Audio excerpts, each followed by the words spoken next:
வணக்கம், welcome to Vina podcast. Hi Naveen. Hi Anush. ரொம்ப நாளைக்கு அப்புறம் ரெண்டு பேரும் சேர்ந்து எபிசோட் பண்றோம்னு நினைக்கிறேன். ஆமா, கரெக்ட். கிட்டத்தட்ட 1.5 மாசம் மேல ஆயிடுச்சுன்னு நினைக்கிறேன். ஆமா ஆமா ஆமா ஓகே.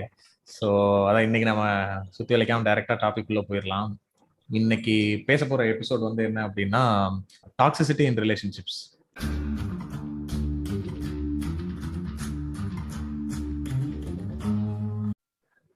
ஸ்பெசிஃபிக்கா சொல்ல போனா ரெட் ஃபிளாக்ஸ் இன் ரிலேஷன்ஷிப். நிறைய விஷயங்கள் இருக்கு. அதாவது என்னன்னா, ரிலேஷன்ஷிப்பை பத்தி நம்ம ஏற்கனவே நிறைய எபிசோட்ல நிறைய இடங்கள்ல மென்ஷன் பண்ணியிருப்போம். இப்போ கிரேட் இண்டியன் கிச்சன் படத்தை பத்தி பேசின எபிசோட்ல நிறைய அதை பத்தி பேசியிருந்திருப்போம். தனியாவே ரிலேஷன்ஷிப்னு ஒரு எபிசோடு பேசியிருந்தோம். பட் அதுல வந்து என்னன்னா, இந்த டாக்ஸிசிட்டியை பத்தி பெருசா நம்ம டச் பண்ணவே இல்லை. ஸோ இன்னைக்கு எபிசோட்ல மெயினான ஃபோக்கஸ் வந்து அதை வச்சுதான் இருக்க போகுது. அண்ட் இன்னைக்கும் இந்த எபிசோட்ல நம்ம அதை பத்தி பேசுறதுக்கு நம்ம கூட ஒரு ஸ்பெஷல் கெஸ்ட் ஜாயின் பண்ணிருக்காங்க, Jhansi. Hi Jhansi, welcome to Vina podcast. Hello Vinosh. Hello Naveen. Hi hi, thanks for joining. ஐயோ தேங்க்ஸ், நான் ரொம்ப எக்ஸைட்டட் ஜாயின் பண்றதுக்கு. தேங்க்யூ. ரொம்ப நாளா இந்த எபிசோடு யாரை வச்சு பேசலாம்னு யோசிச்சுட்டே இருந்தப்ப ஆக்சுவலா அதான் எங்களுக்கு வந்து ஜான்சி எப்படி இன்ட்ரடியூஸ் ஆனாங்க அப்படின்னா, இந்த கிளப் ஹவுஸ்ன்ற ஒரு ஆப் ஓப்பன் ஆகி அதுல ஒரு ஒரு ஒரு ஒரு மாசம் எல்லாரும் அந்த இடத்துல சுத்திட்டு இருந்தோம். அப்போ வந்து நிறைய லைக் ஃபெமினிசம் ரிலேட்டடான அண்ட் விமன் இஷ்யூஸ் இல்லை ரிலேஷன்ஷிப்ஸ் இந்த மாதிரி நிறைய ஜென்ரலான கிளப் ஹவுஸ் ரூம்ஸ்ல வந்து நிறைய நிறைய இதுல பார்ட்டிசிபேட் பண்ணிட்டு இருந்தேன் நான்லாம். ஸோ ஒரு ரூமா போய் என்னென்ன பேசுறாங்கன்ற மாதிரி கேட்டுட்டு இருக்க மாதிரி இருக்கும். ஸோ அதுல வந்து அதெல்லாம் கேட்டு வந்து அப்படியே நம்மளே பேசுறது அதையும் பண்ணிருக்கோம். ஆக்சுவலா முக்கியமா ஜான்சியை நான் கூப்பிடலான்னு சொன்னதுக்கு ரீசன் வந்து நீங்க சொன்னீங்க, உங்களுக்கு ஞாபகம் இருக்கான்னு தெரியல, மெட்டர்னிட்டி லீவ் பத்தி பேசிக்கிட்டு இருந்தப்போ பியூட்டிஃபுல்லான ஒரு புது விஷயம் சொன்னீங்க. எங்களுக்கு இந்த விஷயம் நிறைய பேர் என்கிட்ட ஃபீட்பேக் கொடுத்திருக்காங்க. எனக்கு இந்த ஒரு கான்செப்ட் இவ்வளவு ரீச் ஆகும் நான் எதிர்பார்க்கவே இல்ல. நிறைய பேர் இதை பத்தி என்கிட்ட பேசியிருக்காங்க. திரும்ப சொல்லுங்க ப்ளீஸ். அது டோட்டலி நாங்க யோசிச்சே பார்க்காத ஒரு பெர்ஸ்பெக்டிவ் அது. இப்போ ராகுலும் சரி நாங்களும் சரி பாட்காஸ்ட்லயே நிறைய தடவை அதை மென்ஷன் பண்ணி சொல்லி இது ஒரு விஷயம் ரொம்ப புதுசா இருந்துச்சு, இதை நம்ம யோசிக்கவே இல்லைன்னு சொல்லிதான் அது. ஏன்னா இவ்வளவு நாள் என்னன்னு சொல்லிருங்க. லைக் என்னன்னா, ஒரு இதே மாதிரி ஒரு கிளப் ஹவுஸ் ரூம்ல பேசிட்டு இருக்கும்போது மெட்டர்னிட்டி லீவ் வந்து ஒரு பெனிஃபிட் தான் அப்படின்ற மாதிரி எல்லாருமே பேசிட்டு போயிருந்தப்போ, மெட்டர்னிட்டி லீவ்னால என்ன மாதிரியான பெண்களுக்கு என்னென்ன மாதிரி பாதிப்பு வருதுங்கிறத ஜான்சி வந்து சொல்லிட்டு இருந்தாங்க. அது வந்து என்னன்னா, இது வரைக்கும் நம்ம யாருமே அந்த ஆங்கிள் அதை அப்ரோச் பண்ணவே இல்லை அப்படின்னு தோணுச்சு. ஏன்னா இப்ப மெட்டர்னிட்டிங்கிறது ஒரு பிரேக் ஆகுறதுனால விமனுக்கு வந்து அவங்க கெரியர் ஸ்பாயில் ஆகுது. அடுத்த ப்ரொமோஷன்ல அதை ஒரு காரணமா சொல்றாங்க. இல்ல ஜாபுக்கு அவங்க இன்டர்வியூ போறப்பயே நீங்க கல்யாணம் ஆயிடுச்சா, அவங்களுக்கு பேபி பிளான் பண்றீங்களான்றது எல்லா கொஸ்டினையும் வச்சுதான் அவங்க வந்து அதை அதாவது ஒரு விமன் வந்து அவங்களோட ஜாப்ல ஜாயின் பண்றதுக்கு இதை ஒரு முக்கியமான ஃபேக்டரா வந்து எல்லா கம்பெனிஸ்லயும் பாக்குறாங்க. ஸோ அப்படின்றப்ப அது வந்து அவங்களுக்கு ஃபுல்லா வந்து பெனிஃபிட் கிடையாது. ஸோ இதுக்கு ஒரு ஆல்டர்னேட்டிவோ இல்லை அதுக்கு சொல்யூஷன்ன்றது என்ன பண்ணலாம் அப்படின்னும் போது, கம்பல்சரியா அந்த அவங்களுடைய பார்ட்னருக்கும் மெட்டர்னிட்டி மாதிரி பெட்டர்னிட்டி பெனிஃபிட் இல்லை பேரண்டிங் லீவுன்ற மாதிரி கம்பல்சரியா இவங்களுக்கு 6 மாசம்னா அவங்களுக்கு 6 மாசம் கொடுக்கணும். ஸோ அப்படி பண்ணும்போது இந்த இம்பேலன்ஸ் வந்து இருக்காது. இவங்களுக்கு கரியர் போகுது, அவங்களுக்கு போகல, இந்த இம்பேலன்ஸ் இருக்காதுன்ற மாதிரி சொன்னாங்க. ஸோ அந்த விஷயம் வந்து ஆக்சுவலா இன்னும் டீட்டெயிலா சொன்னாங்க, நம்ம இப்போ சுருக்கமா சொல்றோம். ஸோ அன்னைக்கு வந்து அது ஒரு பயங்கரமான ஒரு ஷாக்கு. அதாவது நம்ம ஒரு பாட்காஸ்ட் ஆரம்பிச்சு ஒரு 4-5 எபிசோடு பேசி நிறைய பேரை ஃபாலோ பண்ணிட்டு அப்புறம் கிளப் ஹவுஸ் ரூம்ல எல்லாம் போய் பேசிட்டு வந்த உடனே ஓகே நம்ம பெரிய ஃபெமினிஸ்ட் ஆயிட்டோம், நம்ம நிறைய தெரிஞ்சிருச்சு, நம்மளுக்கு நம்ம பேசுறதெல்லாம் கரெக்ட்னு உட்கார்ந்து இருக்கும் போது ஒரு ரூம்ல இது வந்து அப்படியே பலார்னு மூஞ்சில் அடிச்ச மாதிரி இருந்துச்சு. நம்ம இதை இப்படி யோசிக்கவே இல்லையே அப்படிங்கிற மாதிரி. ஸோ அதுல இருந்து தான் ஜான்சியை வந்து நம்ம ரெகுலரா ஃபாலோ பண்ண ஆரம்பிச்சோம்னு நினைக்கிறேன் கிளப் ஹவுஸ் ரூம்ல.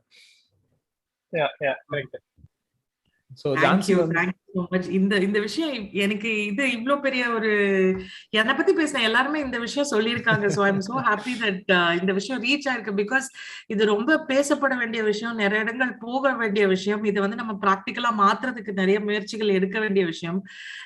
அந்த கார்பரேட் ரூல்ஸ் படி லீவு அந்த மாதிரி கொண்டு போலனா கூட ஒரு ஒரு ஃபாதரா யங் ஜென்ரேஷன்ல இப்ப இருக்க யங் ஜென்ரேஷன் ஃபாதர் ஆகும்பொழுது அந்த ஈக்குவல் பார்ட்டிசிபேஷன் இருக்கணும், நம்மளும் ஒரு பேரண்ட் நம்ம பார்க்கணுங்கிற ஐடியா வந்துட்டா கூட it will make a huge difference. Yeah பேரண்டிங்கிறது 2 பேரும் பண்ண வேண்டியதுன்றதே அன்னைக்குதான் கொஞ்சம் நல்லா உரைச்ச மாதிரி இருந்துச்சு. நம்ம ஜென்ரலாவே பேரண்டிங் குழந்தைய பாத்துக்கிறதுனே மைண்ட் ஆட்டோமேட்டிக்கா அம்மா கிட்ட தான் போகுது. அதுவே எவ்வளவு பெரிய தப்பான ஒரு பெர்ஸ்பெக்டிவ்ல நம்ம இருந்திருக்கோன்றது அன்னைக்குதான் ரியலைஸ் ஆச்சு. ஸோ இந்த மாதிரி நிறைய விஷயங்கள் ஜான்சி நிறைய ரூம்ஸ்ல பேசினதை வச்சுதான். ஸோ இந்த எபிசோட்ல மெயினா அவங்க பேசின நிறைய விஷயங்கள் வந்து யூஸ்ஃபுல்லா இருக்கும், கரெக்டா இருக்கும்னு தோணுச்சு. அதனாலதான் ஜான்சி வந்து இந்த எபிசோடுக்கு கூப்பிட்டுருக்கோம். So thank you very much. Okay, எபிசோட்குள்ள போயிடுவோமா நவீன்? போயிடலாம். போறதுக்கு முன்னாடி ஒரு டிஸ்க்ளைமர் மட்டும் போட்டுடலாம். இப்ப ஒரு ரிலேஷன்ஷிப்ல டாக்ஸிசிட்டின்னு சொல்றதோ இல்ல வந்து டாக்ஸிக் கேரக்டர் இருக்குன்னு சொல்றதோ நம்ம வந்து ஒரு ஸ்பெசிபிக் ஜெண்டரை குறிக்கவே இல்லை. எந்த ஜெண்டரா இருந்தாலும் சரி எல்லாருக்குமே பொதுவானதுதான். மேபி நம்ம பேசுறப்ப வந்து பழக்க தோஷத்துல வந்து அவன் அப்படின்னு சொல்லிட்டா அது வந்து சண்டைக்கு வராதிங்க. பொண்ணு தான் அப்படி பண்றா, அவங்க எல்லாரும் என்ன பண்றாங்க எங்களுடைய சொல்றீங்க, சண்டைக்கு வராது. ஏன்னா வர்றாங்க, அந்த மாதிரி வர்றவங்க இருக்காங்க.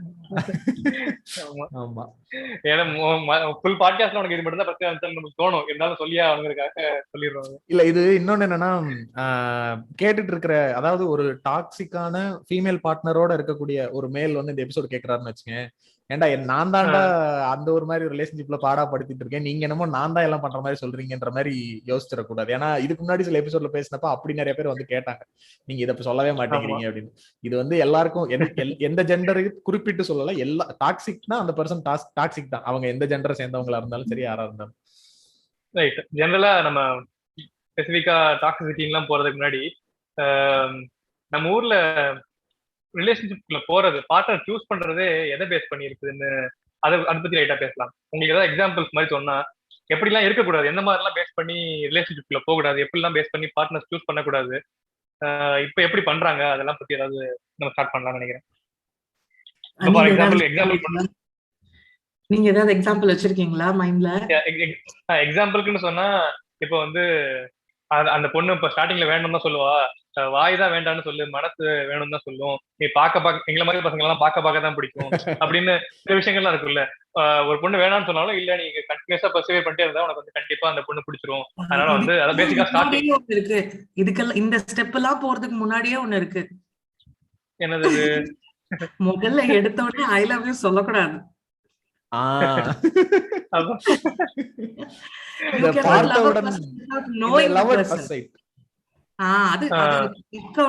அது ஜஸ்ட் அட்ராக்ஷன், அது லவ் கிடையாது. அந்த டிஃபரன்ஸ். அதாவது மொத்த கிளாஸ்லயுமே எந்த பொண்ணு ரொம்ப பாக்குறதுக்கு அவங்களுக்கு அட்ராக்டிவா இருக்குன்றத பாத்துட்டு இந்த பொண்ணு தான் இருக்க அட்ராக்டிவா இருக்கு எனக்கு, சோ இந்த பொண்ணு லவ் பண்றேன் அப்படிங்கிறது. மற்ற கேரக்டர்ஸ் எல்லாம் வந்து அவங்க கூட மேபி பர்சனல் இப்ப கூட ரீசெண்டா இதை பார்த்தேன், ஒரு பியூட்டி ஸ்டாண்டர்ட்ஸ் படி பாக்குற யாரோ ஒரு போஸ்ட் போட்டிருந்தாங்க. பியூட்டி ஸ்டாண்டர்ட்ஸ் படி பாத்தீங்கன்னா ஃபார் எக்ஸாம்பிள் மாளவிகா மோகன் வந்து ரொம்ப ஹையா இருக்கலாம், அவங்க வந்து உங்களுக்கு பாக்குறப்போ வந்து ஃபர்ஸ்ட் ரொம்ப அட்ராக்டிவா இருக்கலாம், பட் வந்து நீங்க ரிலேஷன்ஷிப்னு போறப்ப அவங்க கூட மேபி உங்க கேரக்டர் செட் ஆகாம இருக்கலாம், உங்க கிளாஸ்ல கூட படிக்கிற பொண்ணு வந்து கூட செட் ஆகலாம். ஸோ நீங்க உங்க பார்ட்னர் சூஸ் பண்றது not just be based on your initial attraction அப்படின்னு சொல்லியிருப்பாங்க. ஸோ நீங்க சொல்றது கரெக்ட், பார்த்தோன்னா ஐ லவ் யூ சொல்லிட்டா it doesn't work that way. And பார்த்த உடனே வரது பேரு லவ் கிடையாதுங்கிறது ஃபர்ஸ்ட் நம்ம ரொம்ப தெளிவா புரிய வைக்கணும். அண்ட் லவ்ங்கிறது ஒருத்தரை பார்த்து பேசி பழகி கொஞ்ச நாள் ஆனதுக்கு அப்புறம் தான் ஏற்படக்கூடிய ஒரு விஷயம். டேட்டிங்க்கெல்லாம் நம்ம ஊர்ல வந்து டெஃபினிஷன் இல்ல, அதெல்லாம் ஒரு பேட் வேர்டுனே ஆயிடுச்சு. ஆமா, டேட்டிங்னே கெட்ட வார்த்தை. அப்புறம் போறதுக்கு ரிலேஷன்ஷிப் போறப்ப இல்ல ஸ்டார்ட் பண்றப்ப இந்த பேசி பழகுறதுன்னு சொல்றீங்கல்ல, பேசி பழகுறப்ப வந்து ஒரு மாதிரி ஒரு டிஃப்ரெண்டான ஃபேஸ் வச்சுக்கிறது, ரொம்ப ஜென்யூனான பர்சன் மாதிரி ரொம்ப அந்த கதவை திறந்து விடுறது, சேரை வந்து இழுத்து விடுறது, இந்த மாதிரி எல்லாம் பண்ணிட்டு ஒரு நல்லா பழகி ஒரு ப்ராப்பரான ரிலேஷன்ஷிப் செட்டில் ஆனதுக்கு அப்புறம் அதுக்கப்புறம் வந்து ரியல் ஃபேஸ் காட்டுறது. So just for winning one person இந்த மாதிரி ஒரு தன்னோட பர்சனாலிட்டி இல்லாம வேற ஒரு பர்சனாலிட்டி எப்படி சொல்றது ப்ரொஜெக்ட் பண்ணி காட்டுறது, அதுவும் ஒரு தப்பான way of going into relationship. Just நீங்க ஒரு பார்ட்னரை பிடிக்கணும். அது ஏன் ஏற்படுது அப்படின்னா, ஒரு ஒரு மத்த பாலினத்தோட ஒரு ரிலேஷன்ஷிப் இருக்கணும்னா அது வெறும் ரொமான்டிக் ரிலேஷன்ஷிப்பா மட்டும்தான் இருக்க முடியும்னு நம்ம நம்புறோம். ஸோ எவ்ரி டைம் தட் ஒரு ஆண் வந்து ஒரு பெண் கிட்ட பேசும்பொழுது அந்த நோக்கத்துல மட்டும்தான் இந்த ரிலேஷன்ஷிப் ப்ரோக்ரஸ் ஆக முடியும், அப்படி இல்லைன்னா ராக்கி கட்டிடுவாங்க. ரிலேஷன்ஷிப் பாசிபிள், ஒரு ஃப்ரெண்ட்ஷிப் பாசிபிள்ங்கிறத நம்ம ரொம்ப கேஷுவலா பிள்ளைங்களுக்கு இல்ல யங் ஜெனரேஷனுக்கு நம்ம அதை புரிய வைக்கணும். அந்த ரிலேஷன்ஷிப்க்கு, அந்த டிஸ்கஷனுக்கு, அந்த கான்வர்சேஷனுக்கு நிறைய ஸ்பேஸ் ஓபன் பண்ணி விடணும் நம்ம. சோ அது ஒரு normal relationship is possible without ஒரு ரொமான்டிக் ஆங்கிள் இல்லாம ஒரு பொண்ணு கிட்ட பேச முடியும் அப்படிங்கிறது பசங்களுக்கும் நம்ம மேல பாயாம நம்ம கிட்ட பக்கத்துல உட்காந்து சேஃபா பேசுவாங்கன்ற நம்பிக்கை ஒரு பொண்ணுக்கும் நம்ம ஏற்படுத்தி கொடுக்க வேண்டிய அவசியம் இருக்கு. இல்ல இது சொல்றப்ப அவங்கள ஒரு பார்ட்னரை பிடிக்க வைக்கிறதுன்னு சொல்றப்ப சில வார்த்தைகள்லாம் யூஸ் பண்ணுவாங்கல்ல, இந்த கரெக்ட் பண்றது, உஷார் பண்றது, இந்த மாதிரி வார்த்தைகள்லாம் பாக்குறப்பயே அது பேசிக்கா அதோட அர்த்தம் பாத்தீங்கன்னு வச்சுக்கோங்களேன், பேசிக்கா வந்து ஏமாத்துறது. அப்படி ஏமாத்தி ஒரு ரிலேஷன்ஷிப்ல போறதுக்கு அப்புறம் அது எப்படி வந்து ஒரு சக்சஸ்ஃபுல்லான ரிலேஷன்ஷிப்பா இருக்கும், அது எவ்வளவு லாங் டேர்ம்ல வருங்கிறத யோசிக்கணும்ல. அதை யோசிக்காமலே வந்து அந்த கோயிங் இன்டு தி ரிலேஷன்ஷிப் தான் வந்து அந்த எண்ட் கோலா வச்சுட்டா அது ரொம்ப கஷ்டமா இருக்கு. அதுதான் நிறைய பேர் இங்க பண்றாங்க. ஆமா, எக்ஸாக்ட்லி நீங்க சொன்னது. கோயிங் இன்டு தி ரிலேஷன்ஷிப் தான் மெயின் கோலா வைக்கிறாங்களே தவிர சஸ்டைனிங் தி ரிலேஷன்ஷிப் வந்து அங்க கோல் இல்ல. இல்ல ஏதோ விவேக் ஒரு படத்தை சொல்லுவாரு, அலைகள் ஓய்வதிலேயே ஏதோ ஒரு படத்தை, அதுக்கப்புறம் பாரதிராஜா காட்டாமுட்டார் என்னென்ன கஷ்டப்பட்டாங்க சொல்லுவாரு. கஷ்டப்பட்டு அந்த லவ் சேர்றது காமிச்சிருவாங்க, அதுக்கப்புறம் அந்த லவ்ல எப்படி சஸ்டைன் பண்றதுங்கிறத பேசுறதே ரொம்ப கம்மியான படங்கள்ல. அதான் அழைப்பா இது வந்த போது அதுக்கு எழுந்த பெரிய எதிர்ப்பு ஃபர்ஸ்ட் அதுதான். ஆக்சுவலா கண்டென்ட் வைஸ் பார்த்தா அந்த படம் வந்து ரொம்ப ரெலவெண்டான படம். நம்ம வந்து தெரிஞ்சுக்க வேண்டிய விஷயங்கள் நிறைய இல்ல. கல்யாணத்துக்கு அப்புறம் என்னென்ன ப்ராப்ளம்ஸ் இருக்கும், என்னென்ன எப்படி லைஃப் போகும், அத நீங்க சொன்னீங்க இல்லையா, நம்ம வந்து ஒருத்தரை கரெக்ட் பண்றது அண்ட் அவங்களை வந்து அட்ராக்ட் பண்றதுக்கு நம்ம வந்து நம்மளோட பெஸ்ட் குவாலிட்டிஸ் காட்டுறோம்னு சொன்னீங்க இல்லையா. இது வந்து ஒரு பேசிக் அனிமல் இன்ஸ்டிங்க்ட். ஒரு மிருகமா இருக்கக்கூடிய எல்லா உயிரினத்துக்கும் இது இருக்கும். அது வந்து இந்த ப்ரீனிங்னு சொல்லுவாங்க. ப்ரீனிங் அப்படின்னா அது வந்து தன் இணையை தேர்ந்தெடுக்கும் போது பறவைகள் வந்து மயில் எப்படி தன்னோட தோகையை விரிச்சு அழகா காட்டி ஆடுதோ அது மாதிரி பேசிக் அனிமல் இன்ஸ்டிங்க்ட்.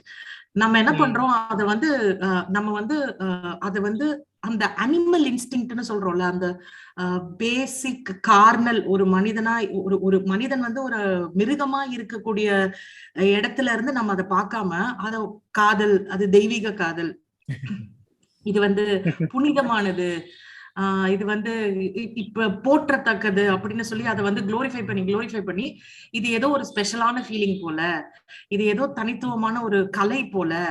அப்ப இதை வந்து நம்ம வந்து இந்த கலையை வந்து நம்ம எக்ஸ்பர்ட் ஆயிட்டோம்னா நம்ம வந்து நிறைய ஸ்கோர் பண்ணலாம். நமக்கு வந்து நம்ம சக மனிதர் பியர்ஸ்னு சொல்லுவோம் இல்லையா, ஆண்களுக்காக இருக்கட்டும் பெண்களுக்காக இருக்கட்டும், அந்த பியர்ஸ்க்கு நடுவில் நம்மளோட மதிப்பு வந்து அதிகமா காட்டப்படும் அப்படிங்கறதெல்லாம் நம்ம வந்து நம்மளா உருவாக்கிக்கிட்ட கான்ஸ்ட்ரக்ட்ஸ். அதெல்லாம் நம்ம வந்து அந்த அந்த குளோரிபிகேஷன் எல்லாம் நம்ம ஸ்ட்ரிப் பண்ணி பார்த்தோம்னா இந்த பீரிங்கிறது ஒரு பயங்கர ஒரு பேசிக் அனிமல் இன்ஸ்டிங்க்ட். நம்ம வந்து ஒரு இணைக்காக நம்மள வந்து நம்ம பெஸ்டா காட்டிக்கிறது. நீங்க சொல்றீங்க ஒரு பார்ட்னர் இருந்தா அதை வந்து மதிப்பு கூடும் அப்படின்னு சொல்றீங்க. அந்த காலத்துல நாங்க ஒரு 10 வருஷத்துக்கு முன்னாடி வந்து சிங்கிளா இருக்கதே வந்து ஒரு பெரிய ஒரு போட்டத்தக்க விஷயமா பேசிக்கிட்டு இருப்பாங்க. அட அப்ப பரவாயில்ல, இப்ப அத ரொம்ப மோசமா புனிதப்படுத்தி வச்சிருக்காங்க. அப்ப கூட ஏதோ ஓரளவுக்கு இருந்துச்சு. இப்ப வந்து இந்த சிங்கிள் தான் கெத்து, மொரட்டு சிங்கிள் பேர் சொல்ல வேணாம்னு நினைச்சேன். ஓகே, பீயிங் சிங்கிள்ங்கற வந்து அது எனக்கு அது நிஜமாவே ஒரு ஸ்பெஷல் ஒரு விஷயமா பேசுறாங்கன்னு சொல்றீங்களா? இல்ல என்ன பண்றாங்கன்னா அப்படி இருக்கு. அதாவது என்ன பொறுத்தவரைக்கும் தப்பு கிடையாது, அவங்களோட சாய்ஸ் இருக்கலாம், எப்படி வேணா இருக்கலாம். ஆனா என்ன பண்ணுவாங்க அப்படின்னா, நாங்கெல்லாம் மொரட்டு சிங்கிள்ரா அப்படின்னு சொல்லிட்டு அதையே ஒரு கேரக்டர் போர்ட்ரேட் பண்ணி அதை வச்சு வந்து அந்த மொரட்டு சிங்கிள்ங்கற டெர்மினாலஜி உங்களுக்கு புரியுதா? That means they are available for anybody and everybody. அதுதான் correct. It is not like எனக்கு என்ன சொல்றது, எப்படி சொல்றது, கொஞ்சம் சென்சிபிளா டீசென்ட்டா சொல்லணும்னு யோசிக்கிறேன்னா. இல்ல பரவாயில்ல சொல்லலாம், அதான் தப்பு கிடையாது. ஐயோ நான் டீச்சர் ஓகே ஓகே. இல்ல அதான் நீங்க சொல்றது கரெக்ட். இல்ல அதாவது மொரட்ட சிங்கிள்னா இவங்க வந்து வெளியில பாக்குறப்ப ஏதோ ஆஞ்சநேயர் பக்தர் மாதிரி வந்து இவங்க வந்து பொண்ணுங்களே பார்க்காத மாதிரி பில்டப் கொடுப்பாங்க. ஆனா நீங்க சொல்ற மாதிரி available for any one, I am single ready to மிங்கிள்ங்கிறது அந்த அப்படி ஒரு அதையும் டயலாக் விடுவாங்க. அதுதான் வந்து சிங்கிள பெருமையா சொல்ற யாருமே வந்து நாட் அவுட் ஆஃப் சாய்ஸ், அவங்க சிங்கிளா இல்ல, வேற வாய்ப்பு இல்லாம வழி இல்லாம சிங்கிளா இருக்கிறத அதுதான் கெத்து அப்படின்னு சொல்லி அது என்ன சொல்றது, அந்த மனசை சமாதானப்படுத்திக்கிறதுக்காக அப்படி சொல்லிக்கிறாங்க. இப்போ நிஜமாவே சிலர் இருப்பாங்கல்ல, இப்ப எனக்கு ரிலேஷன்ஷிப் செட் ஆகாது, நான் வந்து சிங்கிளா இருக்கிறது எனக்கு பிடிக்கும், அவங்க வந்து யாருமே வந்துட்டு சிங்கிள் கெத்துன்னு பேசவே போறது இல்லை. இந்த வாய்ப்பு கிடைக்காம சிங்கிளா இருந்துட்டு எப்படா எதிரா சிக்கும்ன்ற மாதிரி ஒரு மனநிலையோட இருக்கிற ஆள் தான் இந்த மொரட்டு சிங்கிள்ன்றத வந்து பெருசா பீத்திக்கிட்டு இருக்கிற மாதிரி இருக்கு. People choose partner, people partners தேடுறாங்களாங்கிறது எனக்கு வந்து ஒரு பெரிய கேள்விங்க. பிகாஸ் யாருமே வந்து எப்படி சொல்றது, நம்ம வந்து நம்மளோட ஃபேமிலி செட்டப்ல ஒரு ஜென்ரல் ஒரு சொசைட்டி நம்ம பார்த்துக்கிட்டோம்னு வச்சுக்கோங்க. ஃபேமிலி வந்து ஒரு மினி ஃபார்ம் ஆஃப் சொசைட்டி நம்ம எடுத்துட்டோம்னா, ஒரு 20-25 வருஷத்துக்கு முன்னாடி அந்த ஃபார்மோட ஃபோக்கஸ்ல தான் எல்லா ரிலேஷன்ஷிப்ஸுமே இருந்திருக்கு. குடும்பம், அந்த குடும்பத்தோட எக்ஸ்டென்ஷனா I would also say caste, religion, அது எல்லாமே அந்தஸ்து, ஸ்டேட்டஸ் எல்லாமே வந்து அந்த குடும்ப ஃபேமிலியோட எக்ஸ்டென்ஷனா வச்சுக்கோங்களேன். அந்த ஃபேமிலியோட ஃபோக்கஸா தான் இருந்திருக்கு. இப்போ ஃபார் த பாஸ்ட் 5 years எனக்கு தெரிஞ்சு ரொம்ப அதிக அளவுல இண்டிவிஜுவல் மேல ஃபோக்கஸ் ஷிஃப்ட் ஆகுது. ஃபேமிலில இருந்து அந்த பையனுக்கு அந்த பொண்ணு பிடிச்சிருக்கா, அந்த பையன் அந்த ரிலேஷன்ஷிப்ல ஹாப்பியா இருக்கானா, அந்த பொண்ணு அந்த ரிலேஷன்ஷிப்ல சேஃபா இருக்கா. அப்ப கூட பாத்தீங்கன்னா பொண்ணு ரிலேஷன்ஷிப்ல சேஃபா இருக்காளான்னு தான் பாப்பாங்க, ஹாப்பியா இருக்காங்களான்னு பார்க்க மாட்டாங்க. அது அடுத்த ப்ராப்ளம். சோ அந்த ஷிஃப்ட் வந்து இப்ப நடக்குதுன்னு எனக்கு தோணுது. பட் அந்த ஷிஃப்ட்டுக்கு நம்ம அந்த யங்கர் ஜெனரேஷனை நம்ம ப்ரிப்பேர் பண்ணிருக்கோமான்றது அடுத்த கொஸ்டின். ஏன்னா நான் வந்து ஒரு 1980s பார்ன். சோ நான் கல்யாணம் பண்ண காலகட்டத்துல லவ் மேரேஜ் வந்து ஒரு டாபு, வீட்டுல வந்து எதிர்ப்பாங்க, அதெல்லாம் நடந்தது. ஆனா எனக்கு கல்யாணம் ஆகி இல்ல வீட்டுல எதிர்ப்பாங்கன்னா லைக் வெட்டு குத்து போற அளவுக்கு எதிர்ப்பாங்கன்ற அளவுக்கு சொல்றதுதான். எதிர்ப்போ அப்படிதான் வரும். But I'm just saying like எனக்கு கல்யாணம் ஆகி அடுத்த 7 yearsல என்னை சுத்தி இருக்கவங்க எல்லாம் கல்யாணம் பண்ணும்பொழுது அந்த வீட்டு ஆணுக்கு பெண் கிடைக்கிறது ரொம்ப சிரமமா இருந்தது. ஏன்னா பெண் வந்து இப்ப எக்ஸ்பெக்டேஷன் வந்து அந்த ஆணுக்கும் இருக்கு, பெண்ணுக்கும் இருக்கு. இட் இஸ் நாட் ஜஸ்ட் அந்த பையன் வீட்டுல இருக்கவங்க போய் என்னென்ன வேணும்னு சொல்லுவாங்க, அந்த பொண்ணு வீட்டுல அவங்க ஓகேங்க என்னன்னாலும் சரிங்க சொல்றதெல்லாம் மாறிடுச்சு. இப்போ அந்த பொண்ணுக்கு எக்ஸ்பெக்டேஷன்ஸ் இருக்கு. சோ இப்ப அந்த பொண்ணு வந்து அந்த எக்ஸ்பெக்டேஷனை வைக்கும் போது அந்த பையனால அக்செப்ட் பண்ணிக்க முடியல. பிகாஸ் அந்த பையன் சூஸ் பண்ற இடத்துல இல்ல. It's not a love marriage, it's an arranged marriage. அங்கேயே அந்த பெண்ணோட எக்ஸ்பெக்டேஷன்ஸ் வந்து சபைக்கு வரும்பொழுது ஒரு திகைப்பு இருக்கு. தன்னால வந்து அத ஒரு பெண்ணால வந்து நமக்கு ப்ராப்ளம் வந்து பையன்கிட்ட மட்டும் இருக்கும்னு நான் சொல்லல, பெண்கிட்டயும் இருக்கு. ஏன்னா எந்தெந்த எக்ஸ்பெக்டேஷன்ஸ் வைக்கணும், லைக் எனக்கு வந்து மாப்பிள்ளை வந்து இந்த கலர்ல தான் இருக்கணும், இந்த ஹைட்ல தான் இருக்கணும் வைக்கிற எக்ஸ்பெக்டேஷன்ஸ் கொஞ்சம் மாப்பிள்ளைக்கு கொஞ்சம் முன்னெத்தி ஏற இருந்தா வழுக்க விழுத வேண்டாம் அப்படின்னுடுவாங்க. அந்த மாதிரி எக்ஸ்பெக்டேஷன் சொல்றேன். But this is like something that happens with all men. இல்ல இது ஒரு காலகட்டத்துல எல்லா ஆண்களுக்கும் நடக்கக்கூடியதுங்கிறதே அவங்களுக்கு புரியல. சோ இப்ப பார்ட்னர் வந்து எப்படி சூஸ் பண்றோம் அப்படின்னா, இன்னைக்கு பாக்குறதுக்கு எப்படி இருக்காங்க, இன்னைக்கு எப்படி இருக்காங்கன்றத வச்சு நம்ம சூஸ் பண்றோமா, இல்ல நாளைக்கு எப்படி இருப்பாங்கன்றத வச்சு சூஸ் பண்றோமா, இல்ல நம்ம 2 பேராலையும் ஒர்க் அவுட் பண்ண முடியுமாங்கிறத வச்சு சூஸ் பண்ணுமா, are you focusing on the person R the relationship? அது பெரிய குவெஸ்டனா இருக்கு. இப்ப நம்ம வந்து அரேஞ்ச்டு மேரேஜ் சினாரியோஸ்ல கூட அந்த தனிப்பட்ட எஜுகேஷன் வந்து ஒரு பேசிக் ரைட் ஆயிடுச்சு இப்ப எல்லாருக்கும். அதாவது படிப்புங்கிறது ஒரு கஷ்டப்பட்டு அடையிற ஒரு விஷயத்துல இருந்து படிப்புங்கிறது சாதாரணமா எல்லாருக்கும் கிடைக்கக்கூடிய ஒரு விஷயம் ஆயிடுச்சு. நாலேஜ் அதே மாதிரி ஒரு ஓப்பன் ஆக்சஸ் இன்டர்நெட் வந்ததுல இருந்து நாலேஜ் இஸ் வெரி காமன். யார் வேணா இந்த மாதிரி பாட்காஸ்ட் கேட்டு லேர்னிங் ப்ராசஸ் யார் வேணா என்ன வேணா தெரிஞ்சுக்கலாம். நமக்குள்ள எழாத இது வரைக்கும் எழுந்திருக்காத கேள்விகள் இன்னைக்கு எழுந்துக்கலாம். நம்ம கேட்க பயப்பட்ட கேள்விகளை நம்ம சத்தமா கேட்க ஆரம்பிச்சிருக்கலாம். இது எல்லாமே நடக்க ஆரம்பிக்கும் போது ஒரு இண்டிவிஜுவல் மேல போக்கஸ் வந்து வந்துகிட்டே இருக்கும் பொழுது அந்த போக்கஸை ஹேண்டில் பண்றதுக்கோ அந்த போக்கஸ்க்கு கம்பேட்டபிளான, அதாவது எனக்கான தேவைக்கு ஒரு கம்பேட்டபிளான பார்ட்னர் என்னால சூஸ் பண்ணிக்க முடியுங்கிற நம்பிக்கையோ இல்ல எப்படி சூஸ் பண்ணுங்கிற அறிவோ ஏதோ ஒண்ணு இந்த ஃபேமிலில இருந்து இண்டிவிஜுவலுக்கு ஃபோக்கஸ் ஷிஃப்ட் ஆகும் போது நம்ம அதுக்கு ட்ரெயின் பண்ணிருக்கோமா, அதற்கான எக்ஸ்போஷர் கொடுத்திருக்கோமாங்கிறது ஒரு பெரிய கேள்வி. இப்போ ஆக்சுவலி ரொம்ப ட்ரூ இப்ப நீங்க சொல்ற விஷயம். ஏன்னா இன்னும் சொல்ல போனா அரேஞ்ச் மேரேஜ்ல இன்னும் நிறைய பேர் ரொம்ப கம்ஃபர்டபுளா இருக்காங்க. அவங்களுக்கு வந்து லவ் மேரேஜை விட அரேஞ்ச் மேரேஜ் ரொம்ப, அத நான் வந்து எப்படி சொல்றேன்னா ஃபேமிலியா இல்லாம சொல்லட்டுமா, அது ஏன் நான் சொல்றேன். சொல்லுங்க. லவ் மேரேஜ்ல pressure to prove is on the couple. Arranged மேரேஜ்ல என்ன பிரச்சனை நடந்தாலும் நீ தானே பார்த்த, வா பேசு, நீ தானே கொண்டு வந்த பொண்ணு. சோ அந்த ஒரு ப்ராப்ளமுக்கு உங்களுக்கு அந்த சேஃப் ஜோன் பவுண்ட், அந்த ஒரு பஃபர் ஜோன் இருக்கும்ல, அது ரொம்ப பிராட் அரேஞ்ச்டு மேரேஜ்ல.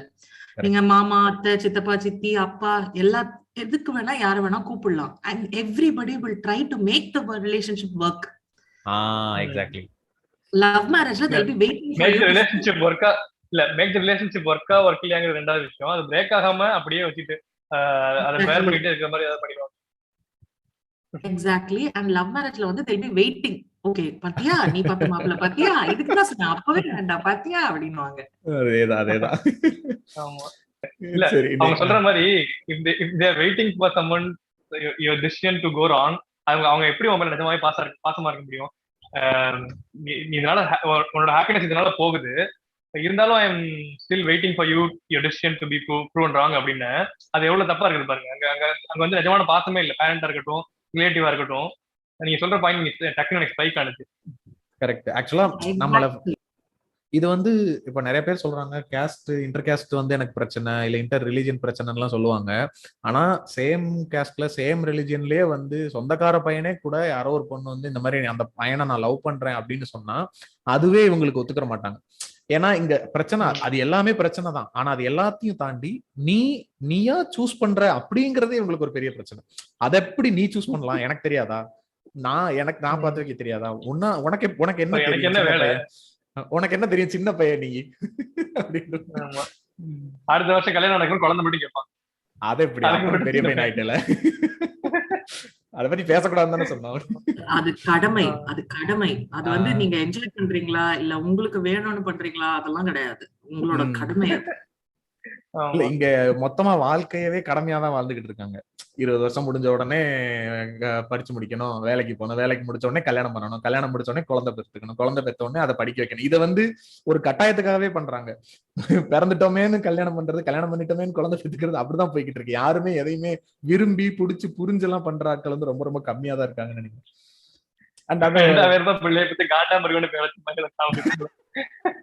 அந்த மாதிரிதான் அண்ட் இப்போ அதே மாதிரி இப்போ அந்த மாதிரி இப்போ எல்லாரும் சேர்ந்து அதை ஒர்க் அவுட் பண்ண ட்ரை பண்ண வைப்பாங்கன்றதையும் ஒரு ரீசன். இன்னொன்னு என்னன்னா, நான் அஸ் அ பர்சனா சேஞ்ச் ஆக வேண்டியதே இல்லை. இப்போ நம்ம டாபிக் குள்ள வர்றோம்னு நினைக்கிறேன். கரெக்டா தான் வரேன். நான் ஒரு டாக்ஸிக் பர்சனா இருக்கேன்னு வச்சுக்கோங்களேன். என்னோட டாக்ஸிசிட்டியை நான் ரியலைஸ் பண்ணவோ அக்னாலேஜ் பண்ணவோ ஒத்துக்க வேண்டிய தேவையே இல்லை அரேஞ்ச் மேரேஜ்ல. லவ் மேரேஜ்ல கூட ஒரு ஆப்ஷன் இருக்குன்னு வச்சுக்கோங்களேன். ஒரு டு அன் எக்ஸ்டென்ட் வந்து ஒரு சில என்ன சொல்றது சென்சிபிளா இல்ல கொஞ்சம் விவரமா இருக்கக்கூடிய பார்ட்னர்ஸ் வந்து நீ வந்து இவ்வளவு டாக்ஸிக்கா இருக்க, உங்ககிட்ட இந்த மாதிரியான ட்ரைட்ஸ் இருக்கு, இது ரிலேஷன்ஷிப் ஒர்க் அவுட்டே ஆகாதுன்னு சொல்லிட்டு விட்டுட்டு போறதுக்கான வாய்ப்பு இருக்கு. கல்யாணம் அரேஞ்ச் மேரேஜ்ல நடக்கும்போது வேற ஆப்ஷனே கிடையாது. கல்யாணம் பண்ணி வச்சதுக்கு அப்புறம் தான் உன்னோட டாக்ஸிசிட்டி எல்லாம் வெளியே வரப்போகுது. அப்போ போய் நீ வந்துட்டு பேரண்ட்ஸ்ட்டு வந்து இல்ல இவன் இப்படி இருக்கான் அப்படி இருக்கான்னு சொன்னா ஆம்பளை அப்படிதான் இருப்பான், இல்ல அந்த பொண்ணு இப்படிதானே இருக்கும், கல்யாணம்ன்றது 1000 காலத்து பயிர், அதை அப்படியெல்லாம் ஈஸியா இது பண்ணக்கூடாது, அட்ஜஸ்ட் பண்ணி போறதுதான வாழ்க்கை, பொண்ணுக்கு விட்டு கொடுத்து போகணும், இப்படி சொல்லி அந்த டாக்ஸிசிட்டியை வெளியே பேசவே விடாம பண்ணிடுவாங்க. ஸோ நான் வந்து ஒரு பர்சனா நான் வந்து ஒரு டாக்ஸிக்கான ஆளா இருக்கேன் அப்படின்னா நான் மாற வேண்டிய தேவைன்றது எனக்கு ரொம்ப கம்மி அரேஞ்ச் மேரேஜ்ல. ஆனா லவ் மேரேஜ்ல வந்து நான் ப்ரூவ் பண்ண வேண்டிய கட்டாயம் இருக்குல்ல, நான் ஒரு லைஃப் லாங் ஒரு பார்ட்னரா இருக்கிறதுக்கு எலிஜிபிளான ஆளு அப்படிங்கறத நான் ப்ரூவ் பண்றதுக்கான கட்டாயம் அதோட ரெஸ்பான்சிபிலிட்டி என் மேல இருக்கு. ஓகே, நீங்க சொல்றது வந்து ஒரு சிங்கிள் கோட்ல பார்த்தா அது ஒரு ரீசனா இருக்கு. பட் இதுல வந்து ப்ராப்ளம் என்னன்னா மல்டிபிள் லேயர்ஸ்ல ப்ராப்ளம்ஸ் வந்து இப்ப நம்ம ஐடென்டிஃபை பண்ண முடியும். ஏன்னா பொதுவெளின்னு சொல்லுவோம் இல்லையா, பொதுவெளி அப்படின்னும் போது பப்ளிக் ஸ்பியர் அப்படிங்கறத தாண்டி ஒரு ஒரு இப்ப ஒரு பெண்ணோட பார்வையில வச்சுக்கோங்களேன்.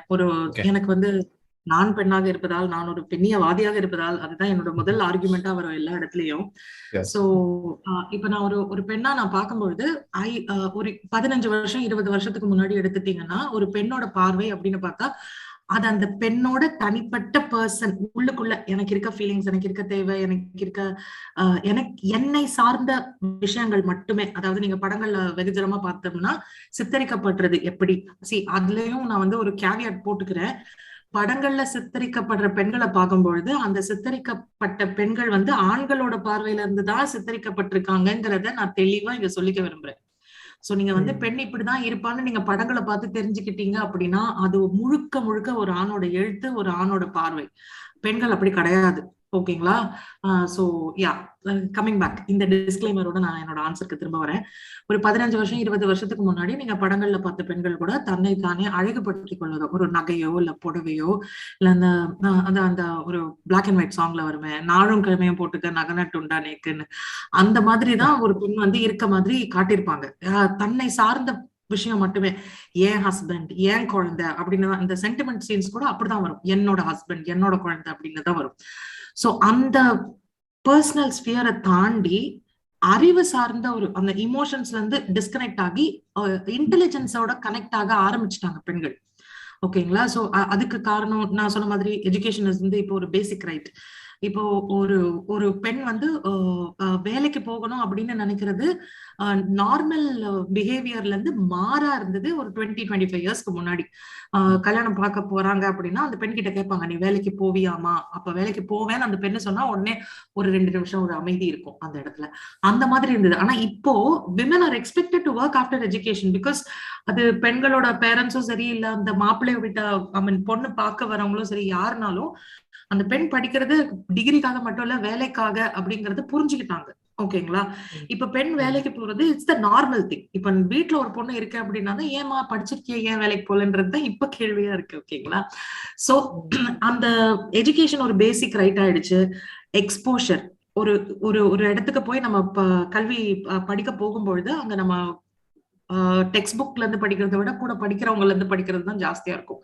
அதே மாதிரி நம்மளுக்கு பாடம் சொல்லி தரவங்க அவங்க நம்மளுக்கு முன்னாடி ஜெனரேஷன்ல இருந்து படிச்சு வந்திருப்பாங்க. அவங்களோட வாழ்க்கையில இருந்து நம்ம கத்துக்கிறது. ஏன்னா நம்ம all of us who go to college are influenced heavily by our professors. அது வந்து I think everybody will agree. அதே மாதிரி நம்ம வெளியில போற இடங்கள் இப்ப ஜாஸ்தி. பெண்கள் காஃபி ஷாப் வர ஆரம்பிச்சாச்சு, பெண்கள் நிறைய பைக் ஓட்ட ஆரம்பிச்சாச்சு. சைக்கிள் வந்து பெண்களுக்கு ஸ்கூல்ஸ்ல நிறைய கொடுக்குறாங்க, கவர்மெண்டோட ஸ்கீம்ஸ்ல இருந்து மூலமாலாம். இந்த சைக்கிள் பைக்குங்கிறது ஒரு எவ்வளவு பெரிய பவர்ஃபுல் வெப்பனுங்கிறது ஒரு ஆணால புரிஞ்சுக்கவே முடியாது. ஒரு தன்னை தானே எனக்கு எங்க வேணுமோ என்னால அங்க போயிட்டு வர முடியுங்கிற ஒரு ஃப்ரீடம் இருக்குல்ல, அது ஒரு பெண்ணுக்கு ஒரு எவ்வளவு பெரிய பவர்ஃபுல்லான weapon. It has open public space for the women. So public ஸ்பேஸ்ல சேர்ந்து போய் உட்காரும் பொழுது நீங்க வந்து 4 நாள் உங்களுக்கு நீங்க போட்டிருக்க நகையை பத்தியோ புடவை பத்தியோ நெயில் பாலிஷ் பத்தியோ பேசுவீங்க.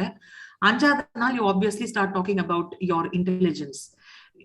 நீ எந்த மாதிரி ஒரு பையன் பாக்குற, இந்த பையன் இது பண்றானா இது ப்ராப்ளம், நீ வந்து இவன் சொல்றத கேட்காத, இல்ல உங்க அம்மா அப்பா உன்னை வந்து இந்த வேலையோட நிறுத்த சொன்னாங்கன்னா அதை கேட்காத, உனக்கு வந்து இந்த இடத்துல இதை விட பெட்டரான வேலை இருக்கு, அந்த வேலைக்கு நீ ஏன் போக முடியாது, நீ ஏன் போகலாம், நீ போகிறதுக்கு அந்த நெட்வொர்க்கிங் இருக்கு இல்லையா, அது ஜாஸ்தி ஆயிடுச்சு. சோ இப்போ இமோஷன் சார்ந்து மட்டுமே நம்ம பெண்களை பார்த்து பார்த்து பழகி இன்டெலிஜென்ஸ் சார்ந்து இப்ப நம்ம பாக்குறதுக்கு கொஞ்சம் மறுப்பு இப்ப ஆரம்பிச்சிருக்கு. அந்த மறுப்பு வந்து எப்படின்னா, நான் என்ன சொல்றது, பார்க்க மாட்டேன் அப்படிங்கிறது இல்ல, ஆண்கள் கிட்ட பார்க்க தெரியலன்னு நான் நினைக்கிறேன். லைக் ஒரு பெண்ணை வந்து அறிவு சார்ந்த ஒரு ஒரு உயிரா பார்க்க ஆணுக்கு தெரியல. சோ இந்த பப்ளிக் ஸ்பியர்ல பெண்கள் வர ஆரம்பிச்சதுக்கு அப்புறம் நீங்க சொல்றீங்க இல்லையா, அந்த ரிலேஷன்ஷிப்குள்ள ஒரு டாக்ஸிக் பிஹேவியரை ஐடென்டிஃபை பண்றது கஷ்டம், ஐடென்டிஃபை பண்ணாலும் அதை கொண்டு வரது கஷ்டம். லவ் மேரேஜ் வர்சஸ் அரேஞ்ச் மேரேஜ்ல நோ, ரெண்டுத்துலயுமே வந்து அது இப்போ ஈஸியா நடந்துரும். ஒண்ணு அந்த அந்த அந்த எப்படி சொல்றது, ஒரு எக்ஸ்டென்ட் வரைக்கும் அவங்களால போக முடியும். இப்போ 25 வருஷத்துக்கு முன்னாடி டிவோர்ஸ் ரேட் எல்லாம் ரொம்ப கம்மியா இருந்தது. இப்போ வந்து டிவோர்ஸ் ரேட் அதிகமா இருக்குன்னு ரொம்ப சிம்பிளா நம்ம வந்து ஒரு கல்ச்சர் மேல ப்ராப்ளம் சொல்லிட்டு போறோம். 25 வருஷத்துக்கு முன்னாடி பெண்கள் சகிச்சுக்கிட்டு இருந்தாங்க, காரணம் அவங்களால தனியா இந்த சொசைட்டில சஸ்டெயின் பண்ண முடியாது. ஆனா இப்போ பெண்கள் மேக்சிமம் எதுக்காக சகிச்சுப்பாங்க அப்படின்னா, தன்னோட பெற்றோர்களோட அந்த இமோஷனல் பிளாக்மெயில் இருக்கும் இல்லையா, நீ விட்டுட்டு வந்தா அப்பாவுக்கு அவமானம், அம்மாக்கு அவமானம், நான் தற்கொலை பண்ணிப்பேன், தம்பிக்கு கல்யாணம் நடக்காது, தங்கச்சிக்கு கல்யாணம் நடக்காது. சோ அதுக்கு வெயிட் பண்ணுவாங்க. தன்னோட குழந்தையோட இக்கனாமிக் சேஃப்டி, என்ன நம்பி வந்த குழந்தைக்கு என்னால வந்து ப்ரொவைட் பண்ண முடியுமா, என்ன நம்பி வந்த குழந்தை பெண் குழந்தையா இருந்தா நாளைக்கு அந்த குழந்தைய வந்து தப்பு சொல்லாம, ஒரு அப்பா இல்லாம தப்பு சொல்லாம என்னால வளர்க்க முடியற அளவுக்கு எனக்கு தைரியம் இருக்கா, அதுக்கு வெயிட் பண்ணுவாங்க. அதை தாண்டி வேற எதுக்கும் பெண்கள் வெயிட் பண்ண மாட்டாங்க.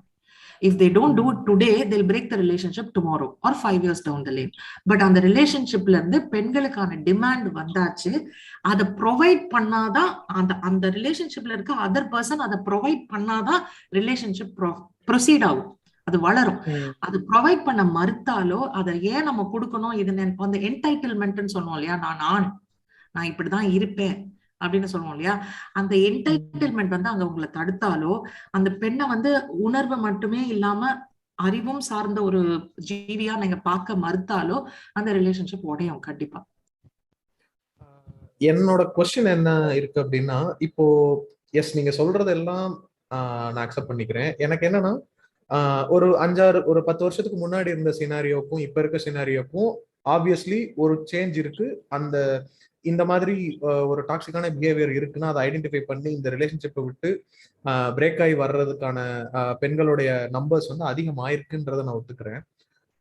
பட் என்னன்னா பெரும்பாலும் இத அப்படி அக்செப்ட் பண்ற அளவுக்கான மனநிலை வந்துருச்சா, இல்ல இன்னுமே அது ரொம்ப ஒரு ஸ்மால் பாப்புலேஷனா தான் இருக்கான்ற கொஸ்டின் இருக்கு. ஏன்னா எனக்கு தெரிஞ்சு இப்போ இந்த அளவுக்கு கிளாரிட்டியோ இல்ல அதை தாக்கு பிடிக்க முடியாம வெளியே வர்றதோ அது இன்னுமே ரொம்ப ஒரு சின்ன ஒரு குரூப் ஆஃப் லைக் ரொம்ப அந்த ஒரு பிரிவிலேஜ்டான இருக்காங்க. இல்ல பிரிவிலேஜ்னு சொல்ல முடியாது.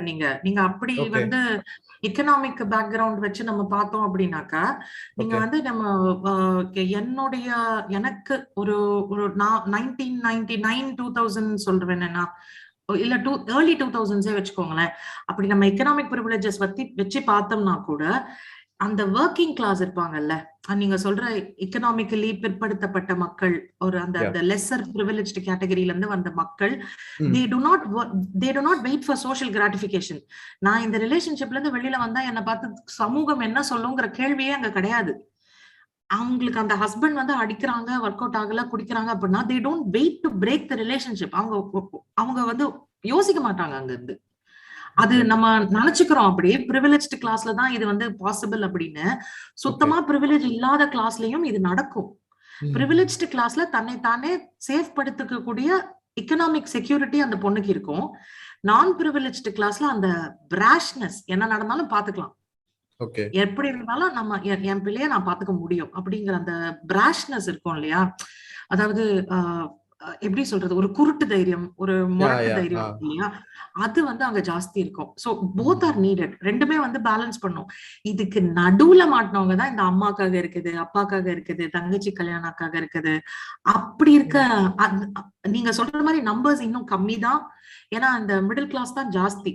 நம்ம இந்த லோவர் கிளாஸோ அப்பர் கிளாஸோ நீங்க பாக்குறத விட மிடில் கிளாஸ் தான் ஜாஸ்தி. Yes, but thing to note, நம்ம என்ன கவனிக்கணும்னா இந்த நம்பர்ஸ் ரொம்ப வேகமா வளர்ந்து வருதுங்கிறது தான் நம்ம இப்ப பாக்கணும். இது நம்ம எதிர்பார்க்கறத விட ரொம்ப வேகமா வளரும் இந்த நம்பர்ஸ். சோ அதுக்கு நம்ம ரெடியா இருப்போமா? சோ இப்ப பேசிட்டு இருந்த விஷயம் தான். இப்போ இந்த மாதிரி பெண்கள் வந்து முன்ன விட இப்போ அதை வெளியே வர்றாங்க அப்படின்னு சொல்லும்போது அந்த ரெட் பிளாக்ஸ்னு ஒரு விஷயத்தை பத்தி இப்ப நம்ம அதிகமா பேச ஆரம்பிச்சிருக்கோம்னு நினைக்கிறேன். ஃபர்ஸ்ட் ஆஃப் ஆல் அந்த ரெட் பிளாக்ஸ்னா என்ன அப்படிங்கறத பத்தி நீங்க கொஞ்சம் டீடைலா சொல்றீங்களா? ஓகே, ரெட் பிளாக்ஸ்னா அப்படின்னு நம்ம என்ன சொல்லுவோம்னா வார்னிங் சைன்ஸ்.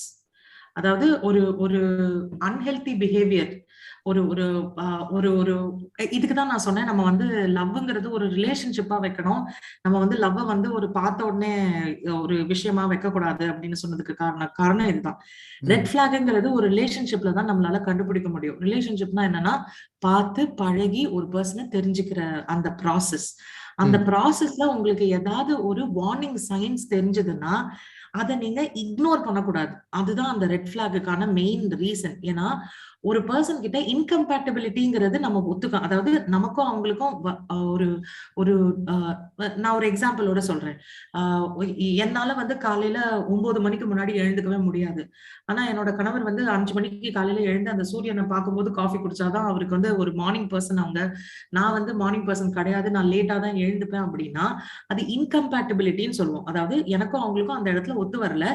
இதை நம்ம ஒர்க் அவுட் பண்ணலாம். இது நம்ம வந்து சரி, என்னுடைய வேலைகளை நான் காலையில சீக்கிரமாவே முடிக்கிறேன், நீ உன்னோட வேலைகளை நைட்டு கொஞ்சம் லேட்டா வச்சுக்கோ, நடுவுல நம்ம 2 பேருக்கும் காமனான டைம்ல நம்ம 2 பேரும் டைம் ஸ்பெண்ட் பண்ணலாங்கிற மாதிரி இது you can work around it.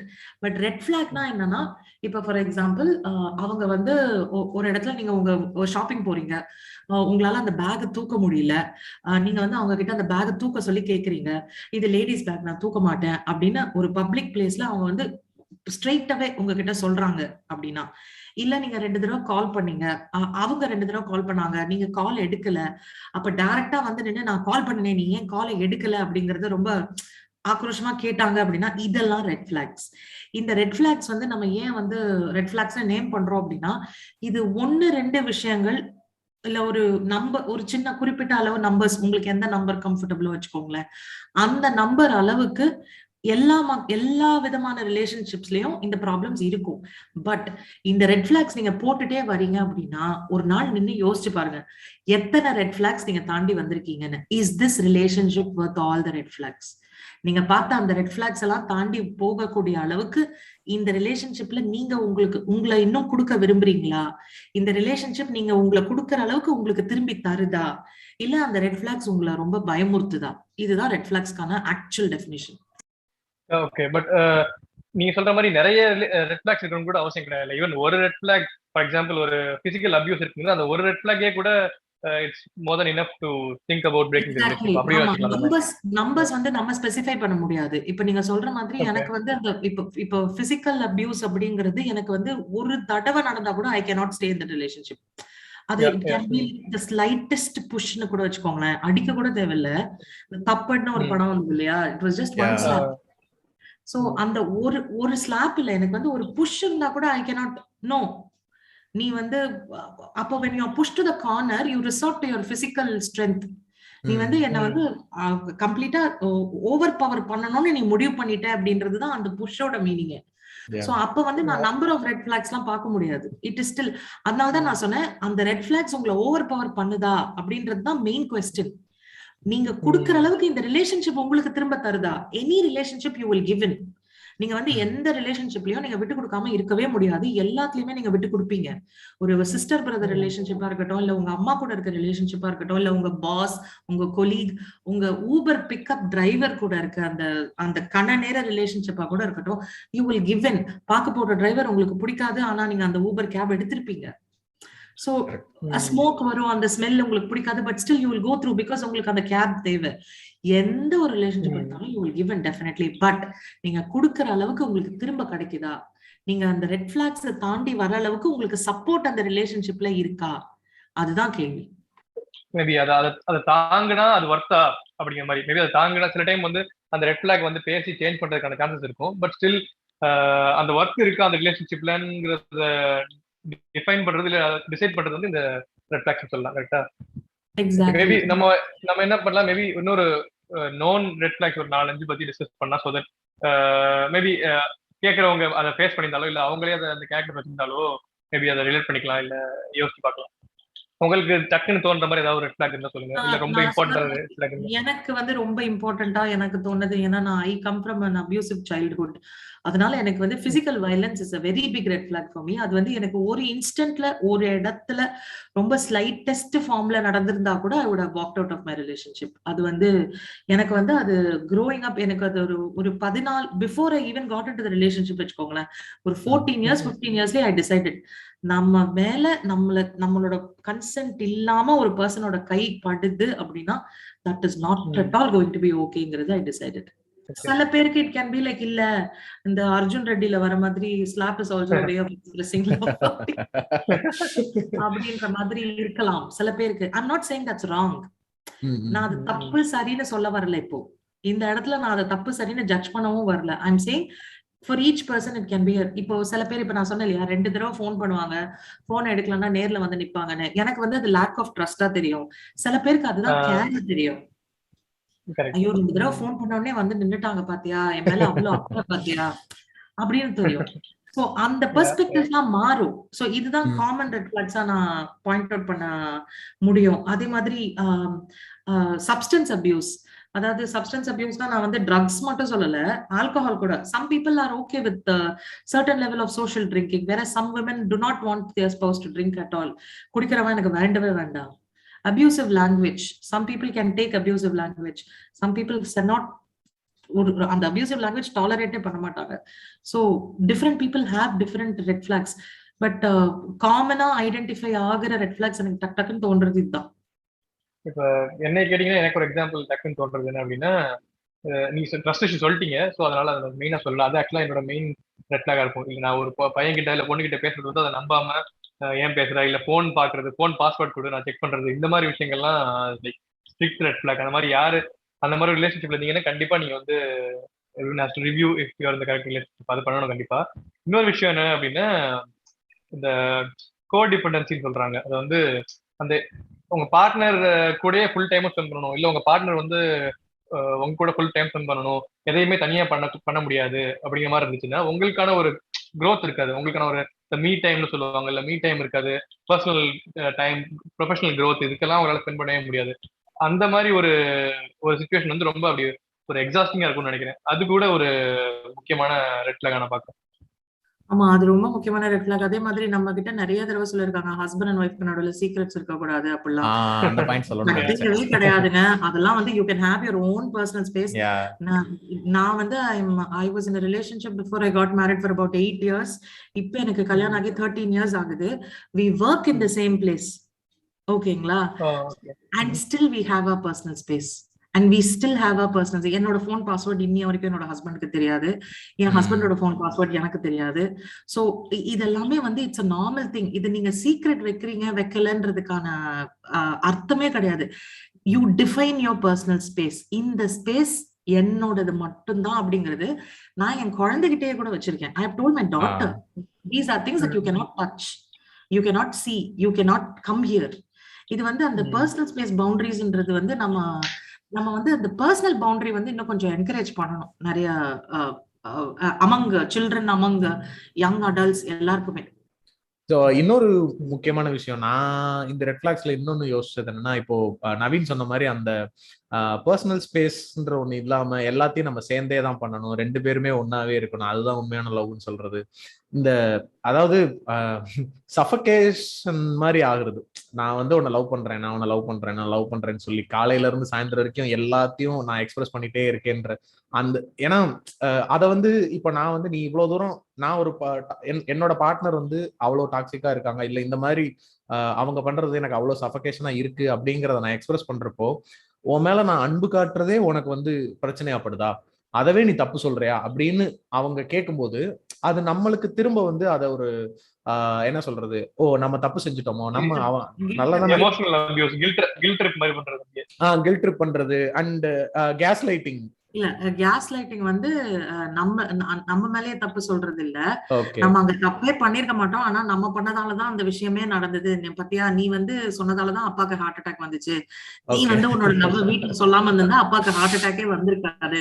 அப்பா ஸ்மோக் பண்ணது, அப்பா கொலஸ்ட்ரால் அதிகமா இருக்கிறதுலாம் அங்க பிரச்சனை கிடையாது, ஒண்ணு லவ் சொன்னதுதான் அங்க பிரச்சனை. அதான் case lighting.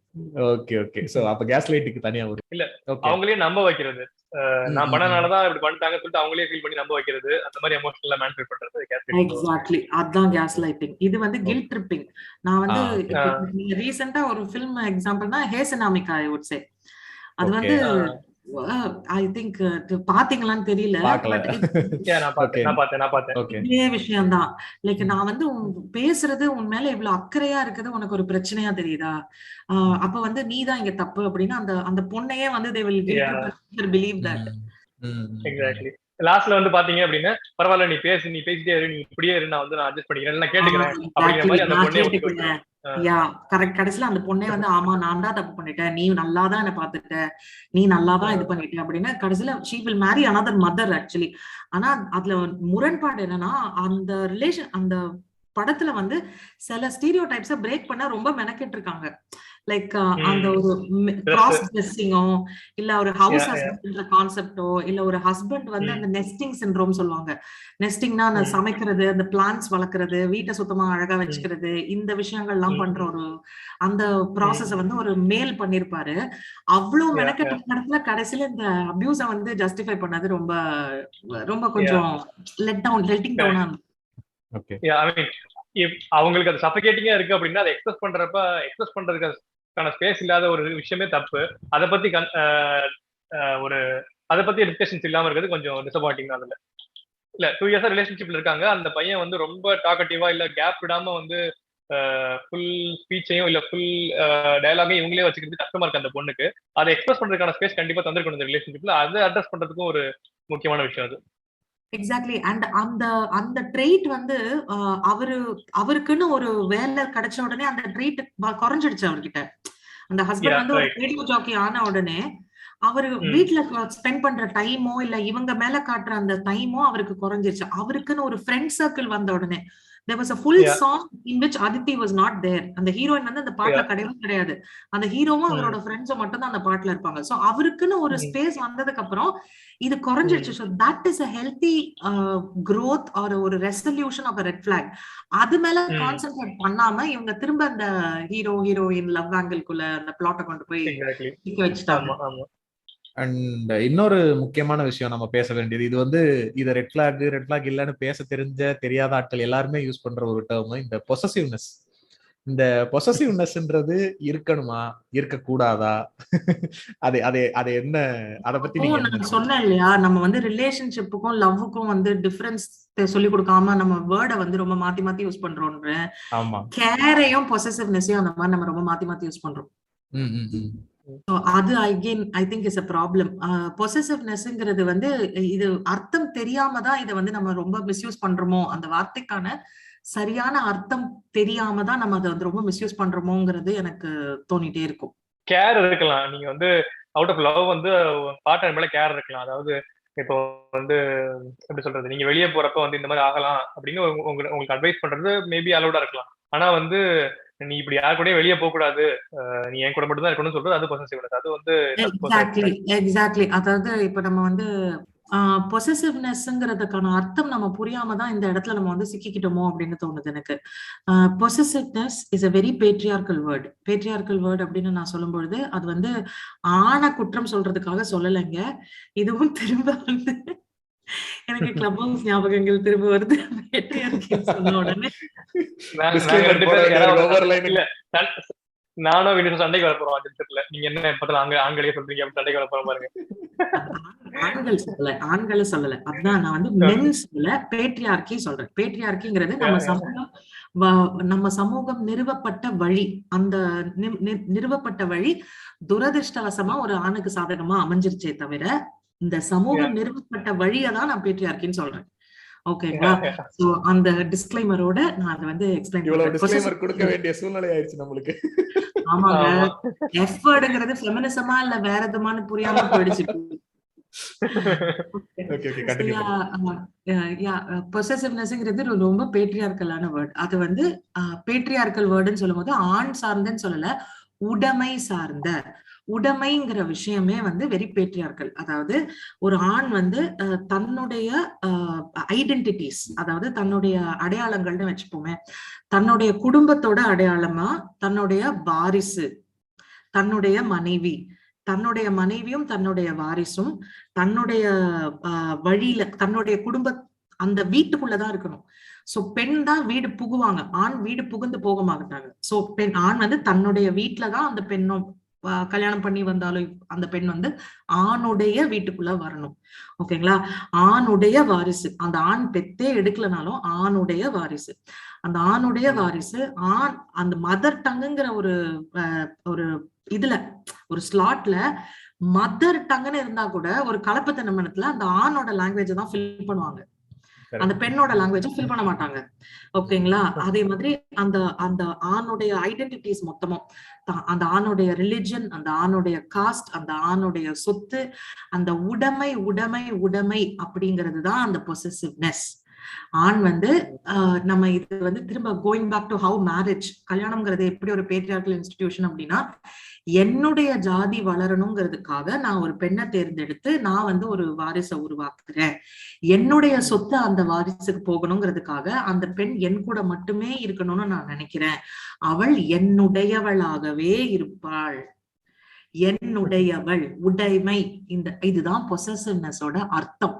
It is not that you care for somebody. அது கேர் கிடையாது. கேருங்கிறது என்னன்னா, நீ போயிட்டு ஒரு போன் பண்ணுமா, அவ்வளவுதான். நீங்க போன் பண்ணிட்டு நீ போன் பண்ணலையே போயிட்டியா, ஓகே, அவ்வளவுதான். அதோட நீ எப்படி போயிட்டு போன் பண்ணாம இருக்கலாம்? நான் என்ன நினைக்கிறது, நான் என்ன நினைப்பேன்னா, நீ எப்படி ஒரு போன் பண்ண முடியாதா உன்னால? இல்ல நான் வந்து சாப்பிட்டுட்டு இருந்தேன், ஒரு போன் பண்ணா எவ்வளவு நேரம் ஆக போகுது? அந்த போன் நீங்க பண்ணுங்க, நீங்க பண்ண கேளுங்க. You know, it is not care. It is not similar to care. இந்த பொசசிவ்னஸ் ஓட உண்மை புரிஞ்சு ஒரு ஆணோ ஒரு பெண்ணோ இது வந்து தவிர்க்க வேண்டிய விஷயம்னு புரிஞ்சுக்கணும். நம்ம வந்து அக்கறையையும் உடைமையையும் தனிச்சு பார்க்கணும். இப்ப நம்ம வந்து நேத்து ஒரு ரூம்ல நான் வந்து சொல்லியிருந்தேன், நம்ம வந்து கேருங்கிற பேர்ல கண்ட்ரோல் செலுத்த ரொம்ப ஆரம்பிச்சிடுறோம். அதாவது நம்ம ஈவன் ஆண் பெண் ரிலேஷன்ஷிப்ல கூட இருந்து தாண்டி ஒரு ஒரு பேரண்ட் அண்ட் சைல்டு ரிலேஷன்ஷிப்ல கூட அதான் நடக்கும். ஒரு 8 வயசுல இருந்து 13 வயசு இருக்க குழந்தைகளுக்கும் 16 வயசு குழந்தைங்களுக்கும் அப்பா அம்மாக்கும் நடுவுல நடக்கிற மெயின் ப்ராப்ளம்ஸே பிள்ளைங்க don't want to be controlled at home. அவங்களுக்கு வந்து எது நல்லது எது கெட்டதுன்னு நம்ம சொல்லி புரிய வைக்கணுமே தவிர, நீ இது செய்யாத, உனக்கு தெரியாது, நீங்க போகாத, நீ இது பண்ணாத, நீங்க அந்த மாதிரி control, they don't want control. ஏன்னா அப்பதான் குழந்தை வந்து தன் ஒரு இண்டிவிஜுவலா வளர்ற காலம். அப்ப 16 வயசுக்கு மேல எதை அம்மா கிட்ட இருந்து மறைக்கணும், எதை அம்மா கிட்ட இருந்து மறைக்க கூடாதுங்கிறது தான் குழந்தைங்க கத்துக்குவாங்களே தவிர, நம்ம எவ்வளவு தூரம் கண்ட்ரோல் இல்லாம அந்த கேர்ல வளரலாங்கிறது நம்ம குழந்தைங்களுக்கு கத்துத்தர இல்ல. சோ அந்த பொசசிவ்னஸையும் கண்ட்ரோலையும் கேரையும் நம்ம பிரிச்சு பார்க்கணும். அது ரொம்ப இம்பார்ட்டன்ட். ஆக்சுவலா ஒரு நல்ல பாயிண்ட் டச் பண்ணீங்க. நான் இந்த ரெட் பிளாக்ஸ்ன்றது வந்து நம்ம ரொமான்டிக் பார்ட்னர்ஸ்குள்ள மட்டும்தான் அப்படின்றது கிடையாதுல்ல. அது எந்த ஒரு ரிலேஷன்ஷிப்ல வேணா அந்த ரெட் பிளாக்ஸ் இருக்கலாம். அது ஒரு ஃப்ரெண்ட்ஷிப்பா இருக்கலாம், இல்ல ஒரு பேரண்ட் கூட ஒரு டாக்ஸிக்கான பேரண்டா இருக்கலாம். அவங்கள்ட்ட கூட நீங்க ரெட் பிளாக்ஸ் பார்க்கலாம். Exactly. The friend who does never takes out his purse is also a red flag person தான். yeah. So இந்த எபிசோட் ஆக்சுவலா வந்து நம்ம கேக்குறவங்களுக்கு வந்து இது ஒரு ரொமான்டிக் பார்ட்னர்ஸ்க்கு நடுவுல இருக்கிற ரெட் பிளாக்ஸ் மட்டும் இல்ல, இது எனி கைண்ட் ஆஃப் ரிலேஷன்ஷிப். அதுல வந்து கூட இருக்கிறவங்களுடைய அந்த ஆப்போசிட் சைட்ல இருக்கக்கூடிய பார்ட்னர் வந்து அவங்க டாக்ஸிக்கா இருக்காங்க அப்படின்றத அது எந்த இடத்துலயுமே நம்ம வந்து லைக் அதை சகிச்சுக்கிட்டு போகணும். அப்படி சகிச்சுக்கிட்டு போனாதான் நான் நல்ல பையன், நீ ஒரு நல்ல உத்தம, அந்த அது எதுவுமே தேவையில்லைன்றதுதான் இந்த எபிசோடோட ஒரு முக்கியமான பாயிண்ட். அது அந்த நல்ல பையன் அப்படிங்கிற, அந்த நல்ல பையன் நல்ல பொண்ணு அப்படிங்கிற டெஃபினிஷன் இருக்குல்ல, அதுவும் ரொம்ப ப்ராப்ளமேட்டிக்கான டெஃபினிஷன்ஸ்ங்க. ஏன்னா நம்ம வந்து மொராலிட்டி வளர்க்காம மாரல்ஸ்னு சொல்லி ரூல்ஸ் போட்டு வளர்த்துட்டு இருக்கோம். இன்னொரு மேஜரான விஷயம், இந்த ஒரு நார்சிஸ்டிக் பார்ட்னர் கூட இருக்கிறது எவ்வளவு ஒரு மோசமான ஒரு ஒரு லைக் அந்த நார்சிசிசம்ங்கிறது எப்படிப்பட்ட ஒரு red flag? First of all நார்சிசிசம்னா என்ன? நார்சிசம்ங்கிறது வந்து அது கொஞ்சம் எப்படி சொல்றது, அது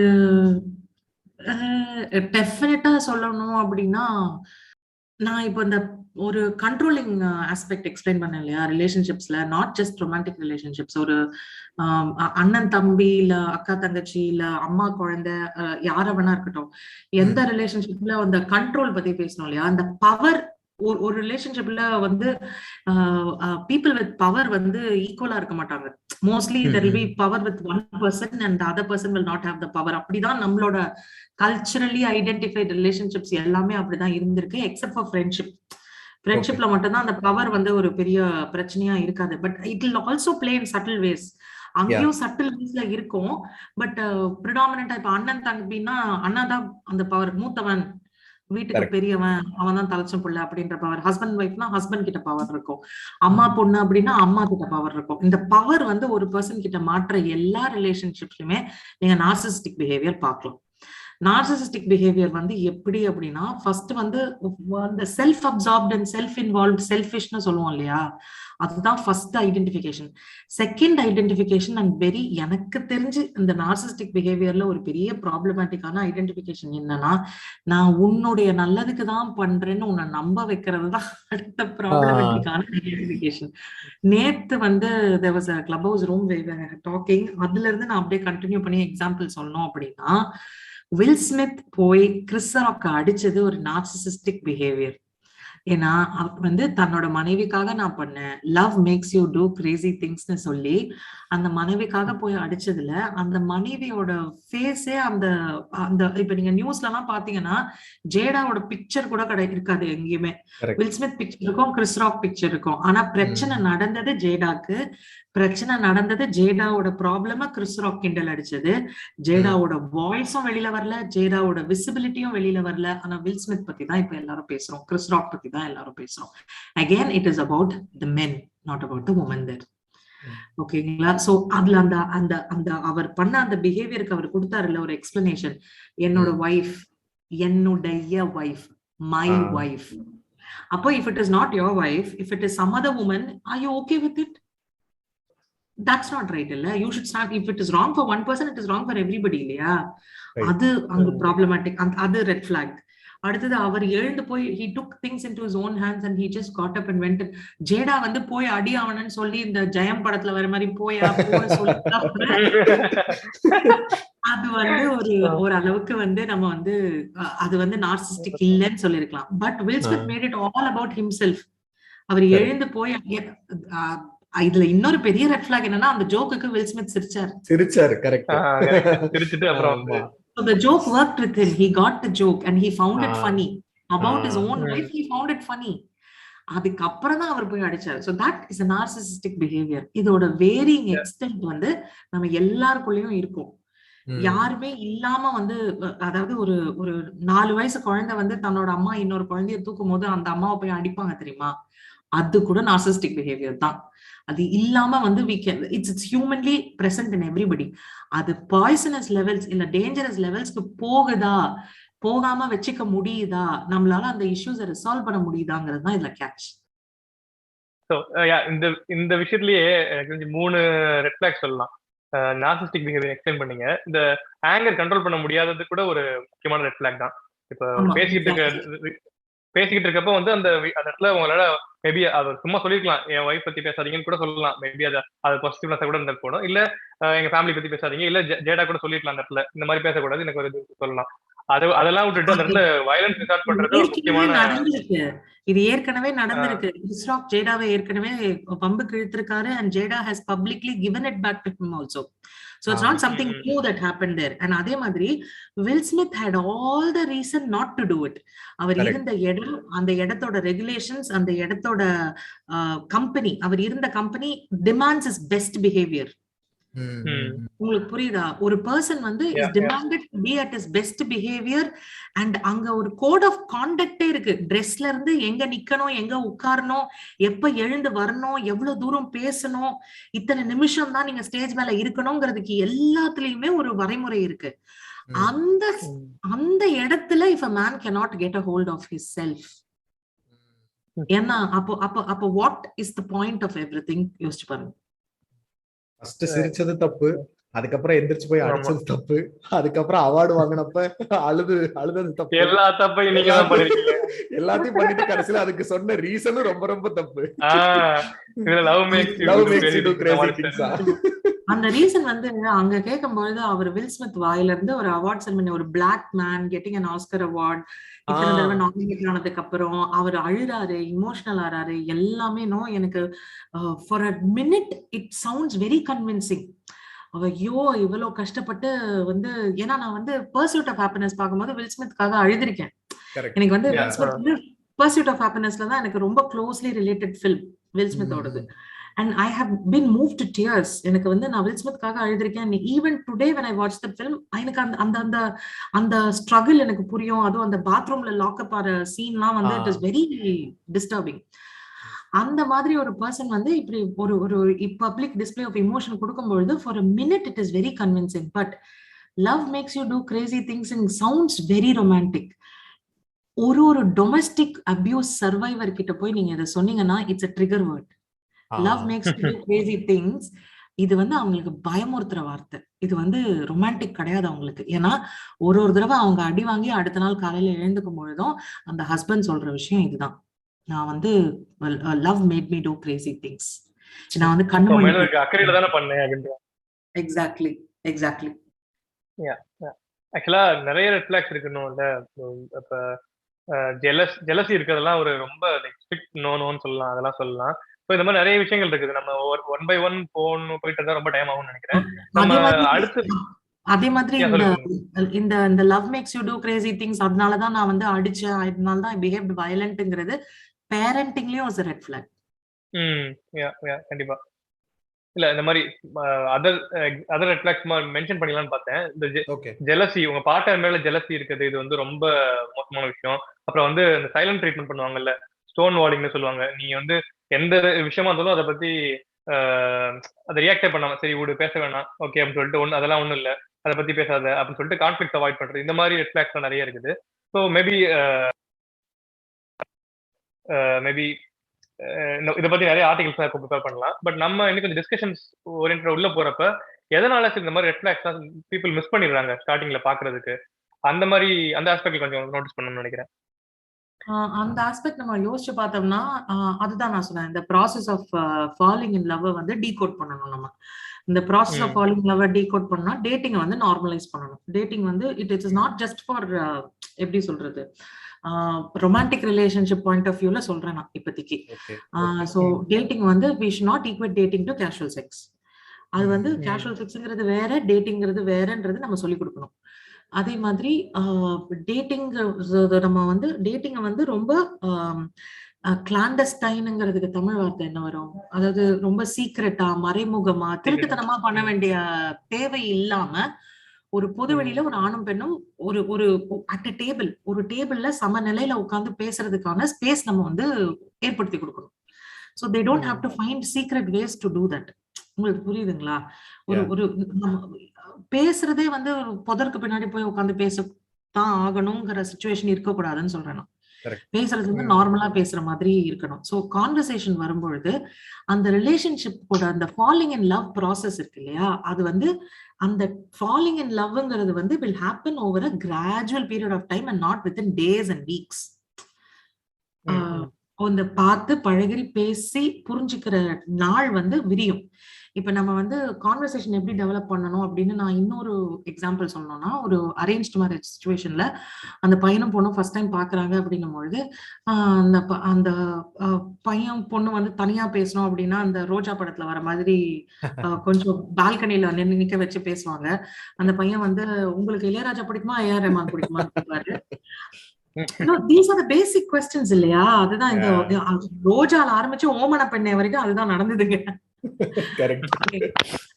சோ இந்த மாதிரி ஒரு சிம்பிள் கொஸ்டின்ஸ் இருக்கும். அந்த சிம்பிள் கொஸ்டின்ஸை தாண்டி அந்த பெண் கிட்ட என்ன பேசணுங்கிறது அந்த ஆணுக்கும் தெரியாது, அந்த பெண்ணுக்கு ஆண் கிட்ட என்ன கேள்விகள் கேட்கணுங்கிறதும் தெரியாது. சோ இந்த இடத்துல எல்லாம் நம்ம வந்து சப்போர்ட் கொடுக்கணும். இந்த இடத்துல எல்லாம் நம்ம வந்து ஒரு கான்வர்சேஷன்னா எப்படி இருக்கணும், நீ வந்து ஒரு பையனை கல்யாணம் பண்ணிக்க போறேன்னா உனக்கு என்னென்னலாம் தெரிஞ்சிருக்கணுங்கிறத அந்த வழக்கு போதே பேரண்டிங்லயே வந்து it has to come along with it. நம்ம குழந்தைகிட்ட பேசணும். அந்த பையனுக்கும் ஒரு பொண்ணு உனக்கு வரப்போகுது அப்படின்னா அந்த பொண்ணு கிட்ட நீ என்னென்னலாம் எப்படி எல்லாம் நடந்துக்கணும், எப்படி எல்லாம் வந்து என்ன கான்வர்சேஷன்ஸ் எல்லாம் வச்சுக்கலாம் அப்படிங்கிறது. அதே மாதிரி நீங்க அரேஞ்ச்டு மேரேஜா இருந்தாலும், இப்போ அரேஞ்ச்டு மேரேஜ்ல அது கொஞ்சம் காமனா இருக்கு, like they can exchange numbers and talk. But the problem is what do they talk. நான் அந்த படம் பார்த்தேன், அந்த படத்துல எனக்கு இது பிடிச்சிருந்தது அது பிடிச்சிருந்தது அதான் பேசுறாங்களே தவிர இட்லி சாப்பிட்டேன் சட்னி தொட்டுக்க மறந்துக்காதீங்க.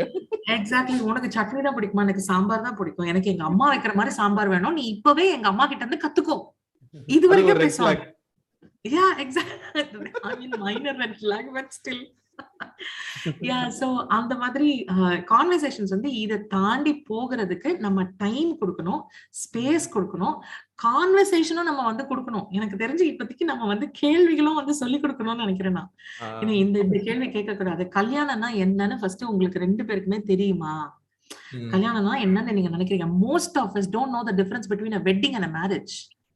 ஒன் டே ஈவென்ட், அந்த ஒரு நாள் கூத்து பேர் தான் வெட்டிங், அந்த ஒரு நாள் ஈவென்ட் தான் வெட்டிங். மேரேஜ்ங்கிறது அதுக்கப்புறம் நீங்க டுகெதர் வாழ்ற வாழ்க்கை. அந்த 2 டிஃபரன்ஸ் வந்து நிறைய பேருக்கு புரியல. பிகாஸ் நம்ம வெட்டிங்ல எவ்வளவு இன்வெஸ்ட் பண்றோம்னு யோசிச்சு பாருங்க. Like the amount of money that we put into weddings, the amount of ஷோஷா நம்ம வந்து எவ்வளவு கிராண்டா பண்ண முடியுமோ, எவ்வளவு ஸ்பெஷலா பண்ண முடியுமோ அதை தான் பண்ணணும்னு நினைக்கிறமே தவிர அந்த ஒரு நாளோட we just forget about it. We don't prepare for the marriage. அந்த பொண்ணு என்ன ட்ரெஸ் கன்சர்ன் எவ்வளவு கன்சர்ன் வந்து வெட்டிங்க்கு போறாங்களோ அதுல பாதி கன்சர்ன் வந்து மேரேஜுக்கு போட்டா பயங்கரமா பீஸ்ஃபுல்லா ஹாப்பியா லைஃப் இருக்கும்னு நினைக்கிறேன். எக்ஸாக்ட்லி. அண்ட் அதே மாதிரி நீங்க வந்து எந்த பட்டு சாரி போட்டுக்க போறீங்க, எந்த நகை போட்டுக்க போறீங்க, எந்த மேக்கப் ஆர்டிஸ்ட் வச்சுக்க போறீங்கன்றதுலதான் அவ்வளோ பேச்சு நடக்குது. அது அவ்வளோ பெரிய பிசினஸா இன்னைக்கு நீங்க பாத்தீங்கன்னா the number of makeup artists that you see on Instagram, the amount of money that you spend on makeup is like 3 hours நீங்க வாஷ் பண்ண போற விஷயம். அதுக்கு 50,000 ரூபாய் 60,000 ரூபாய் பே பண்றதுக்கு ரொம்ப normal people are also ready. You know like அவங்க வந்து அதுக்கு ரெடி. ஆனா அதை தாண்டி 10 நாள் கழிச்சு அந்த பையனோட நீ அந்த வீட்டுல இருக்கும்பொழுது நீ என்ன பேசுவ, அது உனக்கு சொல்லி கொடுத்துருக்காங்களா, நீ தெரிஞ்சிருக்கியா? அந்த பையன் வந்து காலையில எழுந்துக்கும் போது காலையில எழுந்து ஒய்ஃப வந்து எழுப்பாம வெளில போய் அம்மா கிட்ட போயிட்டு அவளை எழுப்புன்னு சொல்ற ஹஸ்பண்ட்ஸ் எல்லாம் நிறைய. அந்த ஹஸ்பண்டோட அம்மா கிட்ட போய் அந்த ஹஸ்பண்ட் சொல்லுவார் அவளை எழுப்பு அப்படின்னு. he doesn't even realize that it is his wife, he should wake her up. உங்களுக்கு புரியுதா டிஃபரன்ஸ் நான் என்ன சொல்றேன் அப்படின்னு? These are things that you don't teach people. நம்ம வந்து இந்த விஷயங்கள்லாம் வாழ்க்கையை பார்த்து தெரிஞ்சுக்கிறத விட படங்களை பார்த்து தெரிஞ்சுக்கிறது தான் ஜாஸ்தியா இருக்கு. நம்ம அதெல்லாம் வாழ்க்கையில கொண்டு வரணும். இப்போ we should have conversations. ஒரு இப்போ நீங்க ஆன்லைன்ல சும்மா தேடி பாருங்களேன், ப்ரீ மேரேஜ் கப்பிள் குவெஸ்டினேர்னு தேடி பாருங்க. There will be a list of questions. What is your idea of marriage? குழந்தைனா என்ன, குழந்தை எதுக்கு நம்ம பெத்துக்கணும், குழந்தை பொண்ணா இருந்தா உனக்கு எப்படி வளர்க்கணும், அந்த ஐடியாலஜி, ஒரு சைல்டு பிரிங் அப் பண்றதுல உன்னோட ஐடியாலஜி என்ன, நாளைக்கு எங்க அம்மா என்ன ஏதாவது உன் எதிர்க்க திட்டாங்கன்னா நீ எப்படி ரியாக்ட் பண்ணுவ, எங்க அம்மா உன்னை திட்டாங்கன்னா நீ எப்படி ரியாக்ட் பண்ணுவ. நிறைய பேர் கிளாக் ஒர்க் மாதிரி பண்றது, போன் 10 o'clock பண்ணா 10:30 வரைக்கும் மாமியாரோட பேசுவேனா அப்படின்றது அந்த 1/2 hour டெய்லி அது பண்றது ஒரு கடமையேன்னு பண்றவங்க எல்லாம் நிறைய பேர் இருக்காங்க. அப்ப நீ என் அம்மா கிட்ட எவ்வளவு நேரம் பேசியிருக்க? When I am taking that much of effort to know your mother, how much do you know my mother? என்னோட ஃபேமிலி பத்தி உனக்கு என்ன தெரியும்? அதே மாதிரி நிறைய இடங்கள்ல அந்த ஒய்ஃபுக்கு வந்து ஹஸ்பண்டுக்கு பிடிச்ச சாப்பாடு தெரிஞ்சிருக்கும், ஆனா ஹஸ்பண்டுக்கு ஒய்ஃப்க்கு என்ன ஆர்டர் பண்றதுன்னு கூட தெரியாது ரெஸ்டாரண்ட் போனா. யூனோ லைக் அந்த மாதிரி இந்த மாதிரி கான்வர்சேஷன்ஸ் எல்லாம் நடக்கணும். இந்த மாதிரி எல்லாம் நீ என்னோட அம்மா உன்னோட அம்மா அப்பாவோட நான் தங்கி இருக்கணும் அப்படின்னா என்னோட அம்மா அப்பாவை நான் பாக்குறதுக்கு எனக்கு எப்பெல்லாம் டைம்ங்கிறதுலாம் நம்ம கல்யாணத்துக்கு முன்னாடி ரிலேஷன்ஷிப்க்கு முன்னாடியே பேசிடணும். இல்ல நான் எங்க வீட்டுக்கு போறேன், நான் போட்டுமா, all these questions can be avoided. ஏன்னா இந்த இடங்கள்லாம் தான் ப்ராப்ளம். சண்டை ஸ்டார்ட் ஆகிறதுக்கு இடங்கள், நான் எங்க அம்மா வீட்டுக்கு போகணும்னு நினைக்கிறேன், இந்த இடத்துல ஒரு சண்டை வரும். Then when you have a child, what type of school do you want the child to go to? நான் வந்து ஃபர்ஸ்ட் ஸ்டாண்டர்ட்ல தான் என் குழந்தைய டைரக்டா கொண்டு போய் என் பையனெல்லாம் கொண்டு போய் ஸ்கூல்ல படிக்க வச்சேன். எல்கேஜி யூகேஜி எல்லாம் நான் போடவே இல்லை. நீ என்ன பிளே ஸ்கூல் போடணும், ப்ரீ ஸ்கூல் போடணும், அதுக்கப்புறம் எல்கேஜி போடணும்லாம் நீ ஏன் கேட்கற? அடுத்தது அது வரும். சோ இதெல்லாம் வந்து நீங்க குழந்தை வர்றதுக்கு முன்னாடியே யூ ஷுட் ஹவ் டிஸ்கஸ்ட். அது ஆணா இருந்தா நீங்க எப்படி பாப்பீங்க, பொண்ணா இருந்தா எப்படி பாப்பீங்க, அதுவும் ஒரு முக்கியமான கேள்வி. ஏன்னா நம்ம குழந்தை பிறந்த உடனே அது பாக்குற முதல் பார்வை அது ஆண் பெண்ணுங்கிறத வச்சுதான் பாக்குறோம் அந்த குழந்தைய. ஒரு விஷயத்திலயும் எனக்கெல்லாம் வந்து ஒரு விஷயம் கிளப் ஹவுஸ் வந்துதான் தெரியும். அதுவும் பெண் குழந்தைய வந்து முட்டி போட விட மாட்டாங்களாம், டைரக்டா நடக்கிறதுக்கு தான் பிராக்டிஸ் பண்ணுவாங்களாம். ஏன்னா முட்டி வந்து கருத்துடும் அப்படின்னு சொல்லி. I was really shocked. ஆமா, எனக்கு ஒருத்தவங்க சொன்னாங்க. and I believe this is common knowledge also. எனக்கு ரொம்ப ஷாக்கிங்கா இருந்தது இது கேட்கும் பொழுது. ஓகே, இது புதுசுதான். எக்ஸாக்ட்லி. அது பேரண்டிங்க பத்தி நிறைய விஷயம் உங்களுக்கு புதுசா தான் இருக்கும். அக்செப்ட் பண்ணிக்கிறேன். ஆமா, லைட்டா ஊம குத்து. ஓகேவா? ஓகே ஓகே, பரவாயில்ல. இல்ல அதுக்கு இன்னொரு ரீசன் இருக்கு. நாங்க வந்து சிங்கிள் அதனால கூட ரீசன் இருக்கு. இல்ல, single women will know how to change diapers, but single men will not know. Yeah, true. Yeah, agree da. That's not a reason. I'm so sorry. பரவாயில்ல. ஸோ அதனால அந்த கான்வர்சேஷன்ஸ் ஓபன் பண்ணி விடணும். ஒரு கிறிஸ்டியன் சர்ச், ஒரு checked of Christian search ஒன்னு இருக்கு, ஆர்த்தடாக்ஸ்ன்னு சொல்லுவாங்க. அது எனக்கு எக்ஸாக்டா தெரியல. பட் அவங்களோட முறைப்படி எப்படின்னா, அந்த பெண்ணுக்கு தனியா மேரேஜ் கிளாஸ் நடத்துவாங்க, அந்த ஆணுக்கு தனியா மேரேஜ் கிளாஸ் நடத்துவாங்க. அந்த ஃபாதர் வந்து அந்த கல்யாணம் பண்ணிக்கிறாங்கல்ல அந்த கப்பலை வந்து 3 தடவை தனித்தனியா சந்திச்சு பேசுவார். 3 times கல்யாணம் நடக்கிறதுக்கு முன்னாடி 3 தடவை சந்திச்சு தனித்தனியா பேசுவார். இந்த ஒரே ஒரு இடத்துலதான் இந்த மாதிரி ஒரு கான்செப்ட் வந்து நான் கேள்விப்பட்டிருக்கேன்.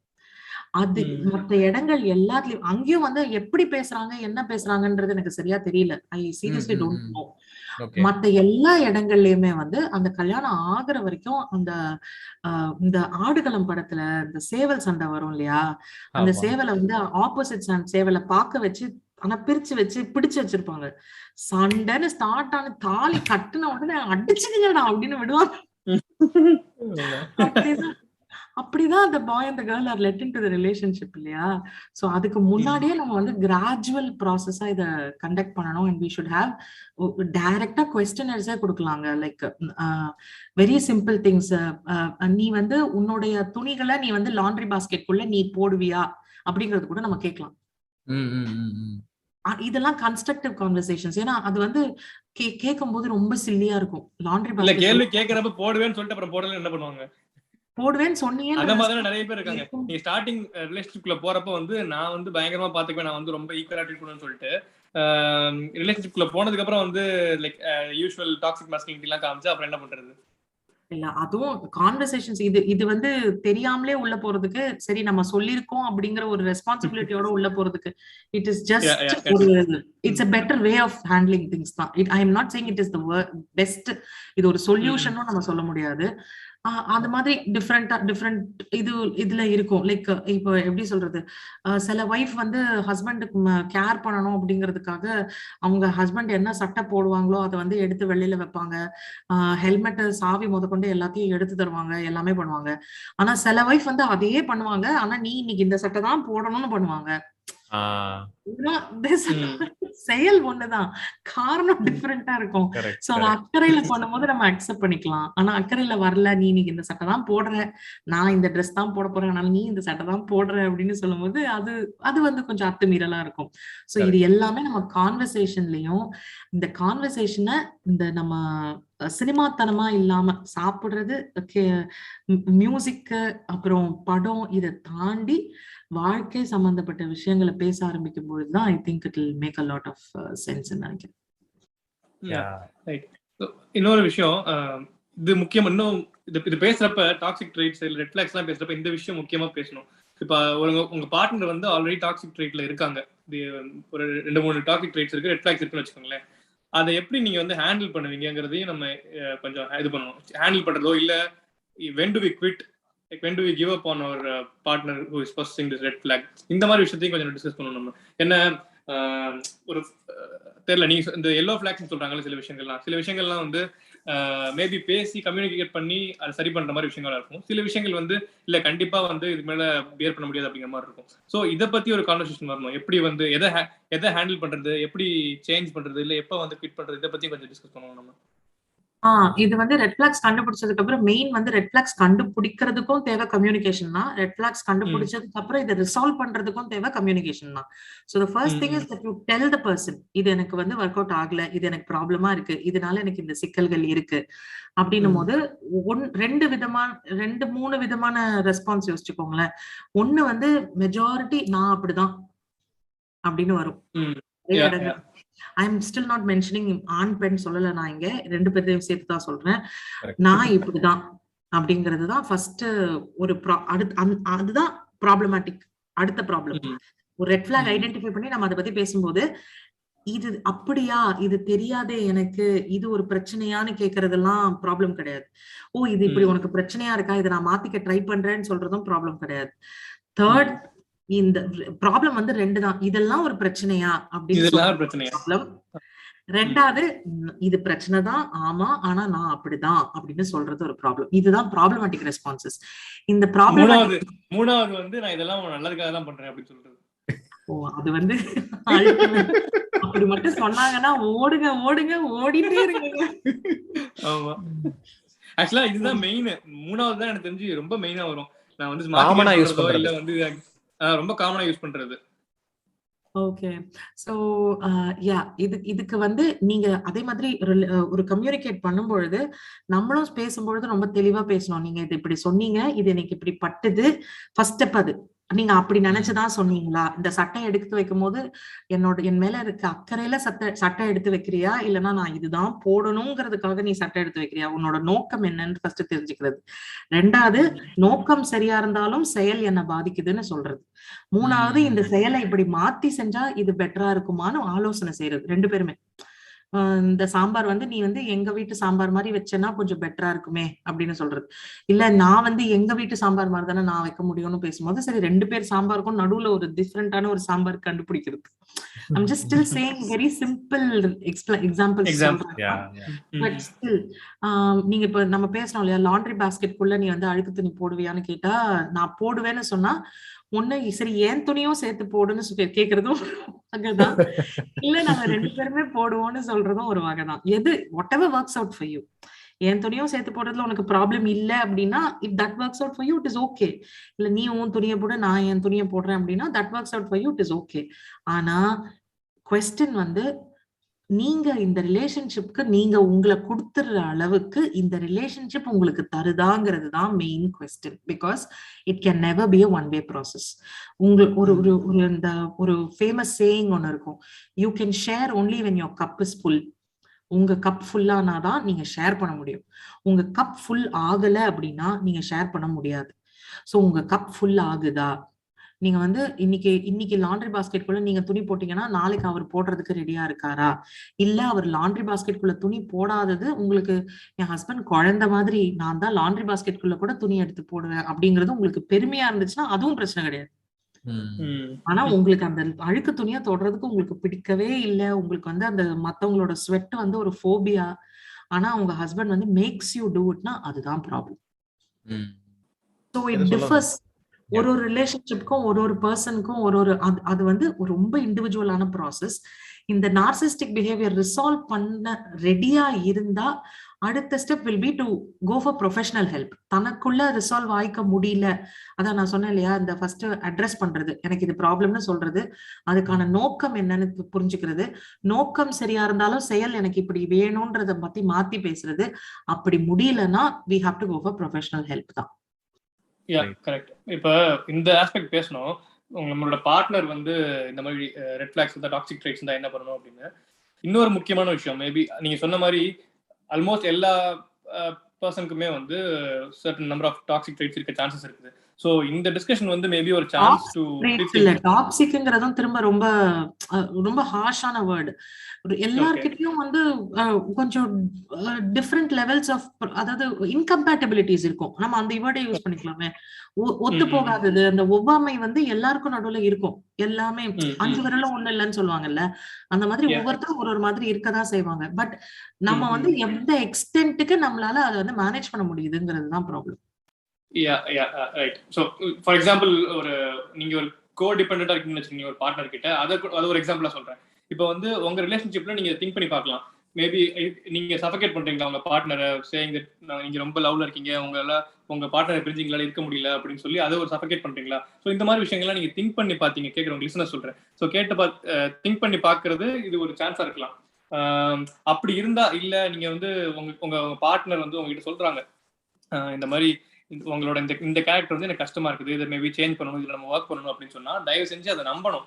ஏன்னா காரணம் இல்லாம, ஓகே அது ஒரு கேஸ் லைட்டிங்கிற ஆஸ்பெக்ட் இருக்கு, பட் வந்து most of the time when your partner வந்து ரொம்ப கன்சர்ன்டா இதை சேஞ்ச் பண்ணணும், அப்பதான் ரிலேஷன்ஷிப் பாசிட்டிவா இல்ல ஹெல்த்தியா மூவ் ஆகும்னு சொல்றாங்க அப்படின்னா தயவு செஞ்சு டைம் எடுத்து அதை திங்க் பண்ணி என்ன சேஞ்ச் பண்ண முடியும்னு பார்க்கணும். அது வந்து as a person, if you are in a relationship, be it romantic relationship or இல்ல எந்த ரிலேஷன்ஷிப் இருந்தாலும் அதை திங்க் பண்ணி பார்க்க வேண்டியது கண்டிப்பா ஒரு ஹெல்த்தி வேயா இருக்கும்னு நினைக்கிறேன்.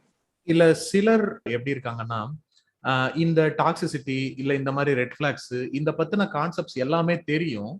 அதை வந்து நான் ஒரு பர்சன், நான் வந்து எனக்கு இந்த விஷயங்கள்லாம் தெரிஞ்சிருக்கு, இதை வந்து என்னோட ரிலேஷன்ஷிப்ல எல்லாம் இல்லாம அதை ஒர்க் அவுட் பண்ணணும்னு அந்த தெளிவெல்லாம் இருக்கிற ஆள் நானு. ஆனா என்கிட்ட இருக்கிற எந்த ஒரு டாக்ஸிசிட்டியையுமே வந்து நான் ரெகக்னைஸ் பண்ணவும் மாட்டேன், அதை என்னோட பார்ட்னர் சொன்னா அக்னாலேஜ் பண்ணவும் மாட்டேன். அண்ட் நிறைய டைம் எப்படின்னா, நான் தான் உனக்கு சொல்லிக் கொடுக்குறேன், லைக் எனக்கு வந்து இந்த விஷயங்கள்லாம் தெரியும், நான் தான் என்னோட பார்ட்னருக்கு சொல்லிக் கொடுக்குறேன், இதெல்லாம் டாக்ஸிக் பிஹேவியர், இப்படி எல்லாம் இருக்கும், இந்த மாதிரி ரிலேஷன்ஷிப்ல ப்ராப்ளம்லாம் இருக்கும்னு சொல்லிட்டு அதை எல்லாத்தையும் நானே பண்ணிட்டு இருக்கிறது. Just because I know about these things, இதெல்லாம் எனக்கு தெரியும் அப்படின்றதுனால நான் அந்த மாதிரி ஆள் இல்லைன்னு நானே நினைச்சுக்கிறது. இந்த மாதிரி சிலர் இருக்கும்போது அந்த பார்ட்னருக்கு வந்து ரொம்ப கஷ்டம். ஓகே, நம்ம ஆல்மோஸ்ட் இந்த எபிசோடோட எண்டுக்கு வந்துட்டோம். ஸோ அதான் இந்த எபிசோடோட நம்ம பேசணும்னு நினைச்சதுக்கான முக்கியமான காரணம் வந்து என்ன அப்படின்னா, லைக் இந்த மாதிரி நிறைய நார்மலைஸ் பண்ணப்பட்ட டாக்ஸிசிட்டிஸ் வந்து நம்மளுக்குள்ள ரிலேஷன்ஷிப்ல பொதுவாகவே நிறைய இருக்கு. நம்மளுக்கு அதை ஐடென்டிஃபை பண்றதை விட, இப்ப நம்ம ஏற்கனவே சொன்ன மாதிரி அதெல்லாம் நல்லதுக்கு தானே, இல்ல அது அக்கறை தானே, அது அன்போட ஒரு வெளிப்பாடு தானே இப்படின்னு சொல்லியே பலவிதமான அந்த ரெட் ஃபிளாக்ஸ்களை வந்து நம்ம அதை வந்து அன்பா அந்த மாதிரிலாம் நார்மலைஸ் பண்ணி வச்சிருக்கோம். ஸோ அதை ஐடென்டிஃபை பண்ணணுங்கிறது தான் இதுல ஒரு முக்கியமான இந்த எபிசோடோட பாயிண்ட். அண்ட் இப்ப நம்ம இதுல பேசுனதுல மேபி நிறைய வந்து பெண்கள் சார்ந்து இருந்திருக்கலாம். ஆனா இந்த எபிசோடுல வந்து நம்ம பேசின எல்லா பிஹேவியரும் எந்த ஜெண்டருக்குமே காமனானது. இப்போ நம்ம ஜான்சி நீங்க சொன்ன மாதிரி ரீசன்ட் டேஸ்ல பெண்களுக்கான அவென்யூஸ் அதிகமா வளர்ந்துட்டு இருக்கு. அது ஒரு பாசிட்டிவான விஷயமா இருந்தா கூட பெண்கள்ல டாக்ஸிக்கான பிஹேவியர் வச்சிருக்கிறவங்க இதை வந்து அட்வான்டேஜாவோ ஆப்பர்ச்சுனிட்டிஸ்டுக்காகவும் யூஸ் பண்ணிட்டு இருக்கிறதுக்கான ரிலேஷன்ஷிப்ஸும் இருக்கு. ஸோ அந்த மாதிரி நம்ம இப்ப பேசுனது வந்து நம்ம ஆல்ரெடி ஃபர்ஸ்டே சொன்ன டிஸ்க்ளைமர் மாதிரி இது எல்லாருக்குமே காமனான ஒரு விஷயம் தான். ஸோ அதனால வந்துட்டு இது வந்து ஆண்கள் தான் இப்படி இருப்பாங்க, இல்ல பெண்கள் தான் இப்படி இருப்பாங்க, இல்ல டிரான்ஸ்ஜெண்டர்ஸ், இது இப்போ நம்ம எத்தனையோ வகையான ரிலேஷன்ஷிப்பை பத்தி எல்லாம் நம்ம பேசிட்டு இருக்கோம். ஸோ இது எல்லாருக்குமே பொதுவான விஷயம் தான் இன்னைக்கு நம்ம பேசுனது. ஸோ கன்க்ளூசிவா நீங்க இந்த மாதிரியான டாக்ஸிசிட்டிஸ் நம்ம பார்ட்னர்ஸ்ட இருந்தா அதை நம்ம எப்படி ஹேண்டில் பண்றோம், அண்ட் நம்ம கிட்ட இருந்தா அதை விட்டு எப்படி வெளியே வருது, அண்ட் வே ஃபார்வர்ட் இந்த எபிசோட்ல வந்து நம்ம எடுத்துக்க போறோம் இது என்ன அப்படிங்கிற மாதிரி ஓவராலா நீங்க சொன்னா நல்லா இருக்கும். இது திரும்பவும் நான் வினுஷ் பேசினதோட கண்டினியூஸா சொல்றேன். Like it's not just for romantic relationships. இது ஒரு நான் ரொமான்டிக்கான ஒரு சிம்பிளான ஃப்ரெண்ட்ஷிப்போ இல்ல ஒரு சிஸ்டர் பிரதர் ரிலேஷன்ஷிப்போ இல்ல ஒரு பேரண்டிங் ரிலேஷன்ஷிப்போ எதுல வேணா நீங்க இதை அப்ளை பண்ணலாம். நான் சொன்ன மாதிரி எனக்குள்ள ஒரு பெண்ணியவாதி இருப்பதால் அது வந்து அடிக்கடி வெளியில வந்தாலும் இது நான் ஜெண்டர் பேஸ்ட், அதாவது விமனை வந்து ஃபோர்மோஸ்ட் வைக்காம அப்படி பார்த்தாலுமே இப்ப நம்ம பேசுனது எல்லாமே அப்ளிகபிள் ஆகும். ஸோ அதை ஒரு தடையா கன்சிடர் பண்ணாதீங்க. இப்ப நம்ம பார்க்கக்கூடிய விஷயங்கள் வந்து இந்த ரெட் ஃபிளாக்ஸ் நம்ம பேசுறோம், ரிலேஷன்ஷிப்லோட டாக்ஸிசிட்டி நம்ம பேசுறோம். இது எல்லாமே வந்து புது டேர்ம்ஸா நிறைய பேருக்கு தோணும். லைக் இது என்ன புதுசா ஒண்ணு சொல்றாங்க, இது என்ன புதுசா ஒண்ணு கண்டுபிடிச்சு வச்சிருக்காங்க. இது வந்து புதுசான விஷயமே கிடையாதுங்க. இது வந்து ரொம்ப காலகாலமா இருந்த விஷயம். அதுக்கான பேர் நம்ம இப்போ வந்து ஒரு பேர் வச்சு அதை வந்து நம்ம பொதுவெளியில பேச ஆரம்பிச்சிருக்கோம். அவ்வளவுதான். சோ இது வந்து புதுசா உங்களுக்கு யாருமே எதுவுமே சொல்லல. இது வந்து இருக்கிறதுக்கான பேர் மட்டும் தான் இப்ப நம்ம சொல்றோம். பேர் ஏன் சொல்றோம் அப்படின்னா இதெல்லாம் நம்ம பேசணும் அப்படிங்கிறதுக்காக சொல்றோம். ஒரு சிம்பிள் எக்ஸாம்பிள் வந்து என்னுடைய சின்ன வயசுல வந்து நான் ஸ்கூல் படிக்கும் பொழுது மாரல் சயின்ஸ்னு ஒரு சப்ஜெக்ட் இருக்கும். எனக்கு வந்து அது ஏன் இருக்குங்கிறதே புரியாது. பட் அந்த பீரியட்ல நிறைய கதை சொல்லுவாங்க. அதனால எனக்கு அந்த கிளாஸஸ் வந்து கொஞ்சம் இன்ட்ரெஸ்டிங்கா இருந்துச்சு. So there's one story. அதுல வந்து எனக்கு பிடிச்ச ஸ்டோரி. நான் அதுல இருந்து கத்துட்டது நிறைய. நான் வந்து கிளாஸ்ல அதை நிறைய யூஸ் பண்ணுவேன். அந்த ஸ்டோரி நான் சொல்றேன். ஒரு ஹஸ்பண்ட், ஒரு அப்பா இருந்தாரு. அந்த அப்பாவுக்கு 2 மகன்கள் இருந்தாங்க. அந்த அப்பா வந்து நிறைய குடிப்பாராம். அந்த அப்பா நிறைய குடிச்சு வீட்டுல நிறைய பிரச்சனையாகும். அந்த பசங்களை போட்டு ரொம்ப அடிப்பாரு.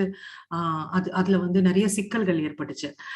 10 வருஷம் கழிச்சு அந்த 2 பசங்களை பார்க்கும் பொழுது ஒரு பையன் குடிக்காரனாவும் இன்னொரு பையன் குடிய வெறுக்கிறவனாவும் மாறிட்டானாம்.